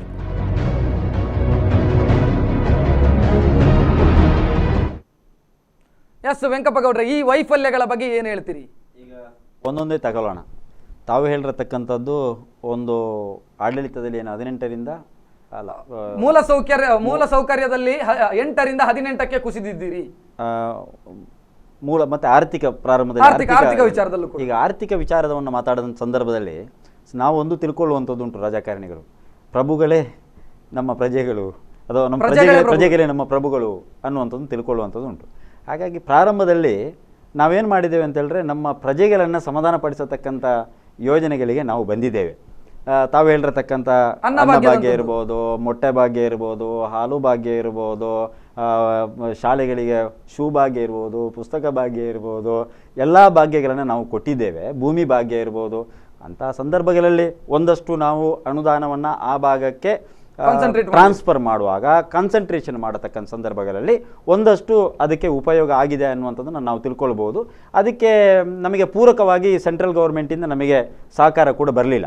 ಯಾಕೆಂದರೆ ಎಲ್ಲ ಸೆಂಟ್ರಲ್ ಗೌರ್ಮೆಂಟ್ ಈಗಾಗಲೇ ನಮ್ಮ ಮುಖ್ಯಮಂತ್ರಿಯವರು ಹೇಳತಕ್ಕಂಥ 4,000 ಕೋಟಿ ಅನುದಾನವನ್ನು ವರ್ಷ ಇವರು ಕಟ್ ಮಾಡ್ತಾ ಇದ್ದಾರೆ ಅನ್ನುವಂಥದ್ದನ್ನು ಈ ವರ್ಷ ಕಟ್ ಮಾಡಿದ್ದಾರೆ ಅನ್ನುವಂಥದ್ದನ್ನು ಹೇಳ್ತಾ ಹೋಗ್ತಾ ಇದ್ದಾರೆ. ಬಹುಶಃ ಈ ಒಂದು ಹಿನ್ನೆಲೆಯಿಂದ ಒಂದಷ್ಟು ಅಮೌಂಟ್ ಅನ್ನು ನಾವು ಕರ್ನಾಟಕ ಆರ್ಥಿಕವಾಗಿ ಕುಸಿತ ಹೋಗ್ತಾ ಇದೆ ಅನ್ನುವಂಥದ್ದು ದೂರದೃಷ್ಟಿ ಇಲ್ಲದಂತ ಯೋಜನೆಗಳ ಕಾರಣ ಅಂತ ನಾವು ತಿಳ್ಕೊಳ್ಬೇಕಾಗತ್ತೆ. ಈಗ ದೂರದೃಷ್ಟಿ ಅವರು ಪ್ರತಿ ಬಾರಿ ಟೀಕೆ ಮಾಡಿದ್ರು, ನೀವು ಫ್ರೀ ಅಕ್ಕಿ ಕೊಡೋದಕ್ಕಿಂತ ಅಕ್ಕಿ ಖರೀದಿಸುವಂತ ಸಾಮರ್ಥ್ಯ ಜನರಿಗೆ ಕೊಡಿ. ಸೊ ಇಲ್ಲಿ ಆರ್ಥಿಕತೆಯಲ್ಲಿ ನಾವು ಕುಸಿತಾ ಇದ್ದೇವೆ. ಇವರು ಇದು ಹೇಳುವುದು ರಾಜ್ಯದ ಜನರ ಜೇಬು ಖಾಲಿ ಆಗ್ತಾ ಇದೆ ಅಂತ ಸರ್ ಅರ್ಥ. ರಾಜ್ಯದ ಜನರ ಜೇಬು ಖಾಲಿ ಆಗ್ತಾ ಇದೆ ಅಂತ ನೋಡಿ. ಅಕ್ಕಿ ಕೊಡತಕ್ಕಂಥ ವಿಚಾರದಲ್ಲಿ ಬಾರಿ ಕೆಲವೆಲ್ಲ ಲಘುವಾಗಿ ಮಾತಾಡ್ತಾ ಇದ್ದಾರೆ. ನಾನು ಅದನ್ನು ಲಘುವಾಗಿ ಮಾತಾಡತಕ್ಕಂಥವನಲ್ಲ. ನಾನು ಯಾಕೆ ಲಘುವಾಗಿ ಮಾತಾಡ್ತಾ ಇಲ್ಲ ಅಂತ ಹೇಳಿದ್ರೆ, ನಾನು ಬಡತನವನ್ನು ಕಂಡವನು. ನಾವು ಸಣ್ಣದಿರತಕ್ಕಂಥ ಸಂದರ್ಭದಲ್ಲಿ ಬಹುಶಃ ಮರಗೆಣಸನ್ನು ತಿಂದು ಜೀವನವನ್ನು ಮಾಡತಕ್ಕಂಥವರು 3 ಹೊತ್ತು ಊಟ ನಮಗೆ ಇರಲಿಲ್ಲ. ಈ ಉದ್ದೇಶದಿಂದ ನೀವು ಅದಕ್ಕೊಂದು ರೀಸನ್ ಕೊಟ್ರಿ. ಮೂಲಸೌಕರ್ಯ ವಿಚಾರದಲ್ಲಿ ಯಾಕೆ ಕುಸಿತ ಆಯಿತು? 18ನೇ ಸ್ಥಾನಕ್ಕೆ ಬಂದು ತಲುಪಿದೆ. 8ರಿಂದ 18 ಅಂತ ಹೇಳಿದ್ರೆ ಮೂಲಸೌಕರ್ಯ ರಾಜ್ಯದ ಅಭಿವೃದ್ಧಿಗೆ ಅತ್ಯಂತ ಮುಖ್ಯವಾಗಿ ಬೇಕಾದಂತ. ಯಡಿಯೂರಪ್ಪ ಸರ್ಕಾರ ಹೋಗತಕ್ಕಂಥ ಸಂದರ್ಭದಲ್ಲಿ ಮತ್ತೆ ಮತ್ತೆ ನಂತರ ಬಂದ ಸಂದರ್ಭದಲ್ಲಿ ಸಂಪೂರ್ಣವಾಗಿ ಈ ರಾಜ್ಯದ ಸಂಪತ್ತು ನೇಗಿಂತ ದೇಶದಲ್ಲಿ ಎರಡನೇ ಮೂಲಸೌಕರ್ಯದಲ್ಲಿ ಆರನೆಯ ಸ್ಥಾನದಲ್ಲಿತ್ತು. ಮೂಲಸೌಕರ್ಯದಲ್ಲಿ ಜಗದೀಶ್ ಶೆಟ್ಟರ್ ಅವರು ಹೋಗುವಾಗ 6ನೇ ಸ್ಥಾನದಲ್ಲಿತ್ತು. ನೀವು ಅದನ್ನು 18ನೇ ಸ್ಥಾನಕ್ಕೆ ತಂದು ನಿಲ್ಲಿಸಿದ್ದೀರಿ. ಸಂಪತ್ತು ಲೂಟಿ ಮಾಡಿ ಹೋಗಿ ಆಗಿದೆ. ಹಾಗಾಗಿ ಅಷ್ಟು ಬೇಗ ಸಂಗ್ರಹಣ ಮಾಡತಕ್ಕಂಥ ವಿಚಾರ ಒಪ್ಪಿಕೊಳ್ಳ ಸಾಧನೆಯನ್ನು ಒಪ್ಪಿಕೊಳ್ಳಿ, ವೈಫಲ್ಯವನ್ನು ಒಪ್ಪಿಕೊಳ್ಳಿ. ಸಣ್ಣ ಪುಟ್ಟ ತಪ್ಪುಗಳನ್ನ ನಾವು ಒಪ್ಪಿಕೊಳ್ಳಲೇಬೇಕಾಗ್ತದೆ, ಒಪ್ಪಿಕೊಳ್ಳುವುದಿಲ್ಲ ಅನ್ನುವಂಥ ವಿಚಾರಗಳಲ್ಲ. ಹಾಗಂತ ನೀವು ಕೊಡೋದಕ್ಕೆ ಕೊಟ್ಟಂತ ಕಾನ್ಸಂಟ್ರೇಷನ್ ಅನ್ನ ನೀರು ಕೊಡೋದಕ್ಕೆ, ವಿದ್ಯುತ್ ಕೊಡೋದಕ್ಕೆ, ರಸ್ತೆ ಮಾಡೋದಕ್ಕೆ ಕೊಡ್ಲಿಲ್ಲ. ನೀವು ಒಂದು ವಿಚಾರ, ನೀವು ನೀವು ಮಡಿಕೇರಿ ಬೇಡ, ನೀವು ಬೆಂಗಳೂರಿಂದ ಬನ್ನಿ. ಆ ಕಾಲದಲ್ಲಿ ಯಾವ ರಸ್ತೆ ಇತ್ತು, ಇವತ್ತಿನ ಕಾಲದಲ್ಲಿ ಬೆಂಗಳೂರಿಂದ ಮಂಗಳೂರು ತನಕ ಇರತಕ್ಕಂಥ ರಸ್ತೆಗಳಿರಬಹುದು, ಎಲ್ಲ ಗಲ್ಲಿಯಲ್ಲಿ ಇಲ್ಲಿ ಆಗಿದ್ದಾವೆ, ಕೆಲವು ಭಾಗದಲ್ಲಿ ಆಗದೇ ಇರಬಹುದು. ಇನ್ನು ಓವರ್ ಆಲ್ ಅವರ ರ್ಯಾಂಕಿಂಗ್ ಬರುವಾಗ ನಾನು ಅದನ್ನು ಕಮೆಂಟ್ ಮಾಡ್ಲಿಕ್ಕೆ ಆರೋಗ್ಯ ಕ್ಷೇತ್ರ ಕ್ರಿಯಾಶೀಲ ಸಚಿವರು ಯುವಕರಿದ್ದಾರೆ, ಕುಸಿದಿದೆ. ಆಂಬ್ಯುಲೆನ್ಸ್ ಖರೀದಿ ಮಾತ್ರ ಮಾಡಿದ್ರು, ಬೇರೆ ಏನು ಮಾಡಿಲ್ಲ. ಯುವಕರಿದ್ದಾರೆ, ಆಂಬ್ಯುಲೆನ್ಸ್ ಇಂದ ಎಷ್ಟೋ ಜೀವ ಉಳಿದಿದೆ. ಆಂಬ್ಯುಲೆನ್ಸ್ ಖರೀದಿಯನ್ನು ಲಘುವಾಗಿ ಮಾತಾಡತಕ್ಕಂಥ ವಿಚಾರಗಳಲ್ಲ. ಆಂಬ್ಯುಲೆನ್ಸ್ ಇಂದ ಇವತ್ತು ಪ್ರತಿಯೊಬ್ಬನು ಕೂಡ ನೆನೆಸತಕ್ಕಂಥದ್ದು ಆಂಬ್ಯುಲೆನ್ಸ್ ಅನ್ನು ಮಾತ್ರ. ಆರೋಗ್ಯ ಇಲಾಖೆಯಲ್ಲಿ 108 ಅನ್ನು ಸಣ್ಣ ಪುಟ್ಟ ಲೋಪಗಳು ಇರಬಹುದು. ನಾನು ಒಂದೊಂದನ್ನು ಕಮೆಂಟ್ ಅಲ್ಲ. ಆಮೇಲೆ ಬೈಕ್ ಅಂತ ಏನೋ ಇನ್ನೊಂದು ಯಾವುದೋ ಆಂಬ್ಯುಲೆನ್ಸ್ ಏನೋ ಅದನ್ನ ಮಾಡಿದ್ದಾರೆ, ಹೊಸ ಯೋಜನೆಗಳನ್ನು ಅವರು ಮಾಡಿದ್ದಾರೆ, ಮಾಡಲಿಲ್ಲ ಅನ್ನುವಂಥ ವಿಚಾರಗಳೆಲ್ಲ. ಆದರೆ ಗಬ್ಬೆದ್ದು ಹೋಗಿತ್ತು ಹಿಂದಿನ ಕಾಲದಲ್ಲಿ. ಆ ಗಬ್ಬೆದ್ದು ಹೋಗಿರತಕ್ಕಂಥದನ್ನ ಸರಿಪಡಿಸಿಕೊಂಡು ಹೋಗಬೇಕಾಗಿದ್ರೆ ಸ್ವಲ್ಪ ಸಮಯಗಳು ಬೇಕಾಗ್ತದೆ. ಹಾಗಾಗಿ ಈ ರೀತಿ ಅವಾಂತರಗಳು. ಮೊದಲು ತೆಗೊಳ್ಳುವ, ನಮ್ಮ GDP, ಕರ್ನಾಟಕದ GDP 2014-15 ವರ್ಷಕ್ಕೆ 7,02,131 ಕೋಟಿ. ಇದು 12ನೇ ಸ್ಥಾನದಲ್ಲಿ ನಾವಿದ್ದೇವೆ. ಉತ್ತರ ಪ್ರದೇಶದಿಂದ ಕೆಳಗಿದ್ದೇವೆ, ಅದನ್ನು ನಾವು ಮನಕಟ್ಟು ಮಾಡಬೇಕು. ನಂಬರ್ 1 ಸ್ಥಾನದಲ್ಲಿ ಮಹಾರಾಷ್ಟ್ರ ಇದೆ, ಅದರ GDP 1,68,00,000. ನೋಡಿ, 1ನೇ ಸ್ಥಾನಕ್ಕೆ ಮತ್ತು 12ನೇ ಸ್ಥಾನಕ್ಕೆ ಇರೋ ವ್ಯತ್ಯಾಸ ನೋಡಿ. ಇವರು ಭಾಗ್ಯಗಳ ಮೂಲಕ ಓಲೈಕೆ ರಾಜಕಾರಣ ಮಾಡಿ ಯೋಗಗಳನ್ನು ಕೊಡುವ ಬದಲು ಭಾಗ್ಯಗಳನ್ನು ಕೊಟ್ಟು ಕರ್ನಾಟಕದ ಆರ್ಥಿಕ ಸ್ಥಿತಿಯನ್ನು ದಿಕ್ಕುಪಾಲು ಮಾಡಿಬಿಟ್ಟಿದ್ದಾರೆ. ಇದು ಇವರ ಸರ್ಕಾರದ ಸಂಪೂರ್ಣ ವೈಫಲ್ಯವಾಗಿದೆ. ಇದನ್ನು ಬೇಕಾದ್ರೆ ಕ್ರೆಡಿಟ್ ನೀವು ಹಣಕಾಸು ಸಚಿವರಿಗೆ ಕೊಡಬೇಕು. ಇದು ನಿಜವಾಗಿ ಯಾರಿಗೆ ಬರ್ತದೆ? ಹಣಕಾಸು ಸಚಿವರಿಗೆ ಬರ್ತದೆ. ಸ್ವಚ್ಛತೆ ಅಥವಾ ಶಿಕ್ಷಣ ಹಣಕಾಸು ಸಚಿವರಿಗೆ, ಇವರಿಗೆ ಮುಖ್ಯಮಂತ್ರಿ ಅವರಿಗೆ ಬರುವುದಿಲ್ಲ, ಅದು ಅಲ್ಲಿ ಶಿಕ್ಷಣ ಇಂಡಸ್ಟ್ರಿಗಳಿಗೆ ಬರ್ತದೆ. ಎರಡನೇದು ನೀವು ಹೇಳಿದ್ದು ಕೃಷಿ, 600 ರೈತರ ಆತ್ಮಹತ್ಯೆ. ಇವರು ನಾಚಿಕೆ ಪಡಬೇಕು. 8ರಿಂದ 18ನೇ ಸ್ಥಾನಕ್ಕೆ ಹೋಗಿದ್ದಾರೆ. ಒಂದೇ ಒಂದು ಯೋಜನೆಗಳಿಲ್ಲ ಇವರ ಬಳಿ. ಕೇಂದ್ರದ ಯೋಜನೆಗಳನ್ನು ಅನುಷ್ಠಾನ ಮಾಡ್ತಾ ಇಲ್ಲ. ರೈತರ ಆತ್ಮಹತ್ಯೆಗೆ ಪರಿಹಾರಧನ ಕೊಡುವಲ್ಲಿ ವಿಫಲರಾಗಿದ್ದಾರೆ, ಬೆಂಬಲ ಬೆಲೆ ಕೊಡುವಲ್ಲಿ ವಿಫಲರಾಗಿದ್ದಾರೆ. ಇದು ಕಾಂಗ್ರೆಸ್ನ ಸಂಪೂರ್ಣ ವೈಫಲ್ಯತೆಯನ್ನು ತೋರಿಸುತ್ತದೆ. ಮೂರನೇದು ಮೂಲಸೌಕರ್ಯ. ಈ ಮೂಲಸೌಕರ್ಯ ಕರ್ನಾಟಕದಲ್ಲಿ, ಮೂಲಸೌಕರ್ಯವು ಕೂಡ ಮುಖ್ಯಮಂತ್ರಿಗಳ ಕೈಯಲ್ಲಿದೆ ಮೋಸ್ಟ್ಲಿ. ಅಲ್ಲ, ಅದು ಪೋರ್ಟ್ಫೋಲಿಯೋ ಕೂಡ ಅದಕ್ಕೋಸ್ಕರ ಇನ್ನು ನೇರವಾಗಿ ರಾಜ್ಯ ಸರ್ಕಾರಕ್ಕೆ ಹಣ ಕಳಿಸಿದ್ರೆ ಇವರು ಇನ್ನೂ ಕೆಲವು ಭಾಗ್ಯಗಳನ್ನು ಮಾಡ್ತಾರನ್ನುವ ಒಂದೇ ಒಂದು ದೃಷ್ಟಿಯಿಂದ ಈಗ ಕೇಂದ್ರ ಸರ್ಕಾರವು ಸೀದಾ ಹಣವನ್ನು ಪಂಚಾಯತ್ಗಳಿಗೆ ಕಳಿಸ್ತಾ ಇದೆ. ಬಹುಶಃ ನೆಕ್ಸ್ಟ್ ಇಯರ್ ಇಂದ ಅದರ ರ್ಯಾಂಕಿಂಗ್ ಅಲ್ಲಿ ಕೂಡ ಮೇಲ್ಗಡೆ ಬಂದ್ರೆ ಅದಕ್ಕೆ ಕಾಂಗ್ರೆಸ್ನವರು ಅದರ ಕ್ರೆಡಿಟ್ ತಗೊಳ್ಬಹುದು. ಆರೋಗ್ಯ ಕ್ಷೇತ್ರದಲ್ಲೂ ಕೂಡ ಆರೋಗ್ಯ ಸಚಿವರು ಅವರು ಹೇಳಿದ ಒಂದು ಕಾರ್ಯಕ್ರಮ ನೀವು ಹೇಳಿ, ಆರೋಗ್ಯ ಸಚಿವರು ಹೊಸದಾಗಿ ತಂದದ್ದು ಆಂಬ್ಯುಲೆನ್ಸ್. ಈಗ ಆಂಬ್ಯುಲೆನ್ಸ್ ಬಗ್ಗೆ ಮಾತಾಡಿದ್ರೆ ಮಹೇಶ್ ತುಪ್ಪೆಕಲ್ ಅವರು ಆಗದ ಸಾಧನೆಯನ್ನು ಒಪ್ಪಿಕೊಳ್ಳಿಲ್ಲ, ಈಗಿನ ವೈಫಲ್ಯತೆಯನ್ನು ಬಹಳ ಸೆಲೆಬ್ರೇಟ್ ಮಾಡ್ತಾರೆ. ಅಲ್ಲ, ಅವ್ರು ಹೇಳಿ ಖುಷಿ ಬರ್ತಾ ಇದ್ರಿ. ವೈಫಲ್ಯ ನೋಡಿ, ವೈಫಲ್ಯ ಆದದ್ದು ಒಳ್ಳೇದಾಯ್ತು. ನಾವು ಈ ಯೋಜನೆಯನ್ನು ತಂದಿದ್ದೇವೆ. ಒಂದು 3 ವರ್ಷದ ಆಂಬ್ಯುಲೆನ್ಸ್ ಅನ್ನು ಚೇಂಜ್ ಮಾಡಿ ಹೊಸ ಟೆಂಡರ್ ಕರೆದು ಹೊಸ ಆಂಬ್ಯುಲೆನ್ಸ್ಗಳನ್ನು ಖರೀದಿ ಮಾಡಿದ್ದು ಬಿಟ್ರೆ ನಾವು ಇಂಥ ಯೋಜನೆಗಳನ್ನು ವೈದ್ಯಕೀಯ ಕ್ಷೇತ್ರದಲ್ಲಿ, ಆರೋಗ್ಯ ಕ್ಷೇತ್ರದಲ್ಲಿ ತಂದಿದ್ದೇವೆ ಅಂತ ಒಂದು ಮೂಲಸೌಕರ್ಯ ಕ್ಷೇತ್ರ, ಆರ್ಥಿಕ ವಿಚಾರ, ವೈಫಲ್ಯ ಇರುವಂತದ್ದು ನಮ್ಮದು ಅತ್ಯಂತ ಗಂಭೀರ ವಿಭಾಗಗಳು ಏನಿದಾವೆ ಅದರಲ್ಲಿ ನಮ್ಮ ವೈಫಲ್ಯತೆ ಕಾಣ್ತಾ ಇದೆ. ನೋಡಿ, ನಮ್ಗೆ ಅನಿಸ್ತಾ ಇಲ್ವಾ? ನೋಡಿ, ಕೃಷಿ ಕ್ಷೇತ್ರ 8ರಿಂದ 18, ಮೂಲಸೌಕರ್ಯವು ಕೂಡ 18ನೇ ಸ್ಥಾನ. ಎಲ್ಲಿ ನಾವು ಈಗ ಒಂದು ಖಾದರ್ ಅವರ ವಿಚಾರ ಕಡೆಗೆ ಕಾನ್ಸಂಟ್ರೇಟ್ ಮಾಡಬೇಕಿತ್ತು, ಅದರಲ್ಲಿ ನಾವು ಕಡಿಮೆ ಬರ್ತೇವೆ. ನಮ್ಮ ಎಕ್ಸ್ಪ್ಲನೇಷನ್ ಕೊಡ್ತೇವೆ, ಮತ್ತೆ ನಾವು ಚರ್ಚೆಗಳನ್ನ ತೀರ್ಮಾನಕ್ಕೆ ಬರೋಣ. ಈಗ ಖಾದರ್ ಅವರು ಏನು ಮಾಡಿಲ್ಲ ಅನ್ನುವಂಥದ್ದು ಹೇಳ್ತಾ ಇದ್ರು. ನಾವು ಯಾವುದೇ ಒಂದು ಆಸ್ಪತ್ರೆಯಲ್ಲಿ ಸೇರಿದಂಥ ಸಂದರ್ಭದಲ್ಲಿ ಅವರಿಗೆ ಮೊದಲು ಯಾವುದೇ ಕಾಯಿಲೆಗಳಿಗೆ ಫ್ರೀ ಆಗಿ ಮಾಡತಕ್ಕಂಥ ವಿಚಾರಗಳಿಲ್ಲ. ಇವತ್ತು ಖಾಸಗಿ ಆಸ್ಪತ್ರೆಯಲ್ಲಿ ಕೂಡ ಬಹುಶಃ BPL ಕಾರ್ಡ್ಗಳು, ಸರ್ಕಾರಿ BPL ಕಾರ್ಡ್ಗಳನ್ನು ಇವತ್ತು ಕ್ಯಾನ್ಸರ್ ಎಲ್ಲ ನೋಡಿ ಪ್ರಾರಂಭ ಇತ್ತು. ಪ್ರಾರಂಭದ ನಂತರ ಇವತ್ತು ಸುಧಾರಿತ ಮಟ್ಟದಲ್ಲಿ ಅದನ್ನು ಎಲ್ಲಾ ಕಾಯಿಲೆಗಳಿಗೆ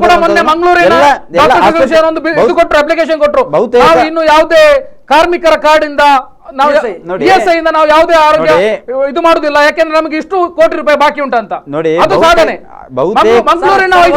ಬಹುತೇಕವಾಗಿ ಉಗುಳು ಜಾಸ್ತಿ ಆಯ್ತು. ಕೆಲಸಕ್ಕಿಂತ ಪ್ರಚಾರ ಜಾಸ್ತಿ ಆಯ್ತಾ ಅಂತ ಪ್ರಶ್ನೆ. ಇಲ್ಲ, ಹಾಗೇನಿಲ್ಲ.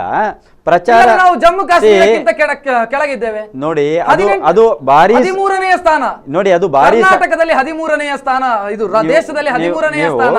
ಕರ್ನಾಟಕದ ಭಾಗವನ್ನ ಮತ್ತು ಜಮ್ಮು ಕಾಶ್ಮೀರದ ಭಾಗವನ್ನ ವಿಸ್ತೀರ್ಣತೆಯನ್ನು ತಮಿಳುನಾಡು ನೋಡಿ. ಮಹಾರಾಷ್ಟ್ರಕ್ಕೆ ಮೊನ್ನೆ ಚುನಾವಣೆ ಆಗಿ 1 ವರ್ಷನೂ ಆಗ್ಲಿಲ್ಲ ಮಹಾರಾಷ್ಟ್ರಕ್ಕೆ. ಅಷ್ಟು ತಟ್ಟನೆ ಇವರಿಗೆ ಬರ್ತದ? ಇವರು ಹೇಳತಕ್ಕಂಥ ವಿಚಾರಗಳು ಏನು ಬರ್ತದೆ? ನಾನು ಆರೋಗ್ಯ ಕ್ಷೇತ್ರದಲ್ಲಿ ಮೂಲಸೌಕರ್ಯ ಕ್ಷೇತ್ರವನ್ನ ನೋಡ್ತಾ ಇರುವಂತದ್ದು, ಹಣಕಾಸು ಇಲಾಖೆಯನ್ನ ನೋಡ್ಕೊಳ್ತಾ ಇರುವಂತವರು, ಮಂತ್ರಕ್ಕಿಂತ ಉಗುಳು ಜಾಸ್ತಿ ಆಯ್ತು, ಮಾತಾಡಿದ್ದು ಜಾಸ್ತಿ ಆಯ್ತು, ಕೆಲಸ ಕಡಿಮೆ ಆಯ್ತು.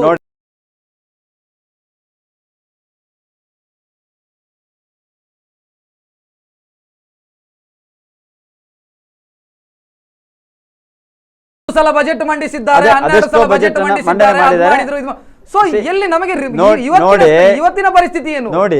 ಇವತ್ತಿನ ಪರಿಸ್ಥಿತಿ ಏನು? ಈಗ ನಮಗಿಂತ ಬೇರೆ ಸ್ಟೇಟ್ ಅಲ್ಲಿ ಆರ್ಥಿಕವಾಗಿರತಕ್ಕಂಥ ಪರಿಸ್ಥಿತಿ ಒಳ್ಳೆ ಸುಧಾರಣೆ, ಕಡಿಮೆ ರೇಟಿಗೆ ಸಿಗ್ತದೆ, ಮತ್ತೊಂದು ಸಿಗ್ತದೆ ಅನ್ನುವಂತ ಮಾತುಕತೆಗಳು ಏನಿಲ್ಲ, ಎಲ್ಲಿಯೂ ಇಲ್ಲ.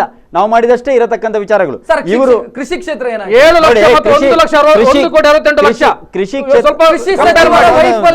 ಕೃಷಿ ಕ್ಷೇತ್ರದಲ್ಲಿ ಕೃಷಿ ಸಚಿವರ ವೈಫಲ್ಯ ಅಂತ ಒಪ್ಕೊಳ್ಬೇಕು. ಕೃಷಿ ಕ್ಷೇತ್ರದಲ್ಲಿ ಅಷ್ಟು ವೈಫಲ್ಯ ಆಗತಕ್ಕಂಥ ಕೃಷ್ಣ ಬೈರೇಗೌಡರಷ್ಟು ಎಮಿನೆಂಟ್ ಏನಿಲ್ಲ. 6, 8, 18 ಸರ್ ಚರ್ಚೆ ಮಾಡೋಣ. 6, 8, 18 ಕುಸಿತಾ ಇದ್ದೇವೆ ನಾವು. ಸರ್ ಚರ್ಚೆ ಮಾಡೋಣ. ಕೃಷಿ ಕ್ಷೇತ್ರದಲ್ಲಿ ಇವರು ಆತ್ಮಹತ್ಯೆಗಳನ್ನು ಮಾಡಿಕೊಂಡು ರೈತರು ಅನ್ನುವಂಥ ಮಾತುಗಳನ್ನು ಹೇಳಿದ್ರು, ನಾವು ಒಪ್ಕೊಳ್ತೇವೆ. ಆದರೆ ಇವರ ಅಧಿಕಾರ ಇರತಕ್ಕಂಥ 5 ವರ್ಷ 4 ವರ್ಷ ಚಿಲ್ಲರೆ 5 ವರ್ಷದಲ್ಲಿ ಇರತಕ್ಕಂಥ ಸಂದರ್ಭಗಳಲ್ಲಿ 1077 ಜನ ರೈತರ ಆತ್ಮಹತ್ಯೆಯನ್ನ ಮಾಡ್ಕೊಂಡಿದ್ದಾರೆ ಅನ್ನುವಂಥ ನೆನಪು ಇವರಿಗೆ ಬೇಕು. ನೆನಪು ಇವರಿಗೆ ಅಲ್ಲಲ್ಲ, ಆ ಕಾರಣದಿಂದಲೇ ಬಜೆಟ್ ಮಂಡಿಸ್ತಾ ಇದ್ರು ನೋಡಿ. ಕೃಷಿಗೆ ಅಂತ ಪ್ರತ್ಯೇಕ ಬಜೆಟ್ ಮಂಡಿಸಿ ಕೃಷಿಗೆ ಬೇಕಾದ ಕೆಲಸ ಮಾಡ್ತಾ ಇದ್ರು. Ranking better. ಈಗ ರ್ಯಾಂಕಿಂಗ್ ಬಗ್ಗೆ ರ್ಯಾಂಕಿಂಗ್ ಕುಸಿದು ಹೋಗಿದೆ, 18ನೇ ಸ್ಥಾನ. ಈಗ ರ್ಯಾಂಕಿಂಗ್ ಬಗ್ಗೆ ಅವರು ಹೇಳಿದ ಕರ್ನಾಟಕದಲ್ಲಿ ಕೃಷಿಗೆ ಇರುವಷ್ಟು ಅವಕಾಶ ಉಳಿದ ಸ್ಟೇಟ್ ಗಳಲ್ಲಿ ಕಾಣೋದಿಲ್ಲ. ನಾವು ರೈತರಿಗೆ ಪ್ರೋತ್ಸಾಹಕವಾಗಿರತಕ್ಕಂತ ಎಲ್ಲಾ ವಿಚಾರಗಳನ್ನ ಮಾಡ್ಕೊಂಡು ಬಂದಿದ್ದೇವೆ. ಇಲ್ಲಿ ನೋಡಿ ರೈತರಿಗೆ ವರ್ಗದವರಿಗೆ ಪರಿಹಾರ ಕೊಡಿ, ಬಾಕಿಯವರಿಗೆ ಪರಿಹಾರ ಕೊಡಿ ಅಂತ ಒಂದು ದುಷ್ಟ ಸರ್ಕಾರ ಇದು. ಎಲ್ಲ ರೈತರ ಜಾತಿಯನ್ನು ಹುಡುಕುವಂತ ಸರ್ಕಾರ. ನಾವು ಶಬ್ದಗಳನ್ನ ಬಳಕೆ ಮಾಡತಕ್ಕಂಥ ಸಂದರ್ಭಗಳಲ್ಲಿ ಇನ್ನೊಬ್ಬರಿಗೆ ಹರ್ಟ್ ಕೃಷಿ ವಿಭಾಗಕ್ಕಾದ ಕೃಷಿಕರಿಗೆ ಒಂದು ನೀವು ಹೇಳ್ಬೇಕು, ಉದಾಸೀನ ಬಂದಿದೆ ಅವರಿಗೆ, ನಾವು ಅಕ್ಕಿ ಕೊಡ್ತೇವೆ, ಅವರು ತಿಂದುಂಡು ಹಾಯಾಗಿ ಮಲಗ್ತಾರೆ ಅಂತ ಒಂದು ಹೇಳ್ಬೇಕು ನೀವು. ಸರ್ ನಾನು ಹೇಳ್ತೇನೆ, ನಾವು ನೀವು ದಕ್ಷಿಣ ಕನ್ನಡ ನಮ್ಗೆ ಗೊತ್ತು. ಕೃಷಿ ಅಂದ್ರೆ ಏನು ಅನ್ನುವಂಥ, ನಾವು ಸಹಕಾರಿ ಸಂಘಗಳಲ್ಲಿ ಕೃಷಿಕರಿಗೆ ಏನು ಸಹಾಯ ಮಾಡ್ತೇವೆ ಅಥವಾ ಕೃಷಿಕರಿಗೆ ಏನು ಸಹಾಯ ಮಾಡ್ತೇವೆ ಅನ್ನುವಂಥ ವಿಚಾರಗಳು. ನಾವು ನಮ್ಮ ಸರ್ಕಾರ ಬಂದ ಮೇಲೆ ನಿಮ್ಗೆ ಗೊತ್ತಿರಬಹುದು, 25,000 ರೂಪಾಯಿ ಸಾಲ ಮನ್ನಾವನ್ನ ಏಪ್ರಿಲ್ 13ನೇ ತಾರೀಕಿಗೆ ನಾನು ಕೇಳ್ತೇನೆ, ಒಳ್ಳೆ ವಿಚಾರಗಳು ಬಂದ್ರೆ, ಸಾಧನೆ ಬಂದ್ರೆ ಅದು ಕ್ರೆಡಿಟ್ ಸರ್ಕಾರಕ್ಕೆ, ಸರಿ ಇಲ್ಲ ಅಂತ ಆದ್ರೆ ಜನಗಳ ತಲೆಗೆ ಹಾಕಿಕೊಂಡು ಸುಮ್ಮನೆ ಆಗ್ಬಿಡೋದು. ನಾವು ಹಾಗೆ ಮಾಡಲ್ಲ. ನಾವು ಚರ್ಚೆ, ಅದರ ವಿಮರ್ಶೆಯನ್ನ ನಾವು ಮಾಡ್ಕೊಂಡು ಹೋಗ್ತಾ ಇದ್ದೇವೆ. ನಾನು ಅದನ್ನೇ ಹೇಳಿದ್ದು, ನಾವು ರೈತರಿಗೆ ಮಾಡಬೇಕಾಗಿರತಕ್ಕಂಥ ಎಲ್ಲ ಕೆಲಸಗಳನ್ನ ನಾವು ಮಾಡಿದ್ದೇವೆ ಅನ್ನುವಂಥಕ್ಕೆ ನಾನು ನಿಮಗೆ ಉದಾಹರಣೆ ಹೇಳಿದೆ. 20 ಅವ್ರಿಗೆ ಗೊತ್ತಿರ್ಲಿಕ್ಕಿಲ್ಲ, ಅವರು ಕೃಷಿಕರು ಅಲ್ಲ, ನಾನು ಕೃಷಿಕ. 25,000 ರೂಪಾಯಿ ಸಾಲ ಮನ್ನಾ ಮಾಡಿರ್ತಕ್ಕಂಥದ್ದು ಏನು ಇವರು ಮಾಡಿದ್ರಿ, ಯಾರು ಲಾಸ್ಟ್ ಅವರ CM ಯಾರು ಶೆಟ್ಟರ್ ಮಾಡಿದ್ರು, ಅದನ್ನ ಕೊಟ್ಟಿರತಕ್ಕಂಥವ್ರು ನಾವು. 3% 3 ಲಕ್ಷದ ತನಕ ರೈತರ ಸುಧಾರಣೆಗೆ ನಾವು ಬಂದಿದ್ದೇವೆ. ಚುನಾವಣಾ ಭಾಷಣ ಸತ್ತಿರತಕ್ಕಂಥ ರೈತರಿಗೆ ಮೊನ್ನೆದು ಸ್ಪೀಚ್ ನನಗೆ ಕಡೆಯದಾಗಿ ಹೇಳಿಬಿಡಿ. ಇಲ್ಲಿ ಇರುವಂತದ್ದು ಅತ್ಯಂತ ಗಂಭೀರ ವಿಚಾರ. 4 ಕ್ಷೇತ್ರದಲ್ಲಿ ನಾವು ವೈಫಲ್ಯ ಕಾಣ್ತಾ ಇದ್ದೇವೆ ಅಂತ ಹೇಳಿದ್ರೆ ಇದು ತಿದ್ದುಕೊಳ್ಬೇಕಾದಂತ ಅವಶ್ಯಕತೆ ಇದೆ. ತಿದ್ದಿಕೊಳ್ತೇವೆ ನಾವು. ಎಸ್ ಮಹೇಶ್ ತುಪೇಕರ್, ನಾವು ಅದು ಸತ್ಯ ಅಂತ ಹೇಳಿದ್ರೆ, ವರದಿಗಳು ಸತ್ಯ ಅಂತ ಹೇಳಿದ್ರೆ ನಾವು ಅದನ್ನು ಕೊನೆಯದಾಗಿ ಒಂದು ಕಮೆಂಟ್ ಈ ವಿಚಾರದಲ್ಲಿ. ಈ ಸರ್ವೆಗೆ ನಾನು ಪೂರ್ಣ ಬಹುಮತ ಕೊಟ್ಟು ಅದರ ಬಗ್ಗೆ ಇನ್ನೊಂದು 2 ನಮ್ಮದು ಸಂವಿಧಾನಬದ್ಧವಾದ 2 ಕಂಪನಿಗಳಿವೆ. ಒಂದು ವರ್ಲ್ಡ್ ಬ್ಯಾಂಕ್ ಮುಖಾಂತರ ಕೇಂದ್ರ ಸರ್ಕಾರದ DIPP ಡಿಪಾರ್ಟ್ಮೆಂಟ್ ಮಾಡೋದು, ಮತ್ತೊಂದು ನೀತಿ ಆಯೋಗ ಮಾಡೋದು. ಈ 2 ಸರ್ವೆಗಳಲ್ಲೂ ಕೂಡ ಕರ್ನಾಟಕ ಸರ್ಕಾರಕ್ಕೆ 13ನೇ ಸ್ಥಾನ ದೊರೆತಿದೆ. ಅದು ಮೊನ್ನೆ ಜುಲೈಯಲ್ಲಿ ಆದಂಥ ಸರ್ವೆಗಳು, ಇದು ಆಗಸ್ಟಲ್ಲಿ ಆದಂಥ ಅವ್ರು ಹೇಳ್ತಾರೆ, ಜುಲೈಯಲ್ಲಿ ಆದ ಸರ್ವೆ 2 ಸರ್ವೆಗಳಲ್ಲಿ ಕೂಡ 13ನೇ ಸ್ಥಾನ ದೊರಕಿದೆ. ಇನ್ನು ಬಿಡಿ, 2 ಬಿಡಿ, ರಾಜೀವ್ ಗಾಂಧಿ ಫೌಂಡೇಶನ್ ಅಂತ ಒಂದು ಫೌಂಡೇಶನ್ ಉಂಟು, ಅದು ಕೂಡ ಈ ಸರ್ಕಾರಗಳ ಇದನ್ನು ಮಾಡ್ತಾರೆ. ಅದಕ್ಕೆ ಸೋನಿಯಾ ಗಾಂಧಿ ಅಧಿನಾಯಕಿ. ಆ ಸರ್ವೆಯಲ್ಲಿ ಕೂಡ ಕರ್ನಾಟಕ ಸರ್ಕಾರಕ್ಕೆ ಸಿಕ್ಕಿದ್ದು 9ನೇ ಸ್ಥಾನ. ಆದ ಕಾರಣ ಇಲ್ಲಿ ಬಂದಿರೋ ಸರ್ವೆಯನ್ನು ಒಪ್ಪಿಕೊಂಡು ಅದರ ಕ್ರೆಡಿಟ್ ಅನ್ನು ಕರ್ನಾಟಕ ಜನತೆಗೆ ಕೊಟ್ಟು ನಾವು ಎಲ್ಲಿ ವೈಫಲ್ಯವಾಗಿದೆ ಇನ್ನಾದರೂ ಅದರ ಬಗ್ಗೆ ಮನಗಂಡು ಭಾಗ್ಯಗಳನ್ನು ನಿಲ್ಲಿಸಿ ಯೋಗ್ಯತೆಯನ್ನು ಸೃಷ್ಟಿಸುವಂಥ ಕೆಲಸವನ್ನು ಕರ್ನಾಟಕ ಸರ್ಕಾರ ಮಾಡಲಿ ಅಂತ ಕೇಳ್ಕೊಳ್ತೀವಿ. ಎಸ್, ಮಹೇಶ್ ತುಪ್ಪೇಕಲ್ ಅವರಿಗೆ ಧನ್ಯವಾದಗಳು. ಸರ್, ತಮಗೂ ಕೂಡ ಧನ್ಯವಾದಗಳು ಡಿಸ್ಕಷನ್ ಅಲ್ಲಿ ಭಾಗವಹಿಸಕ್ಕೆ.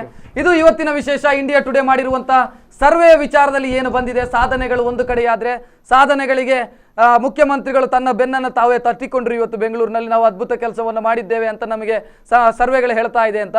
ಆದರೆ ವೈಫಲ್ಯತೆ ಬಗ್ಗೆ ಅವರು ಮಾತಾಡಲಿಲ್ಲ.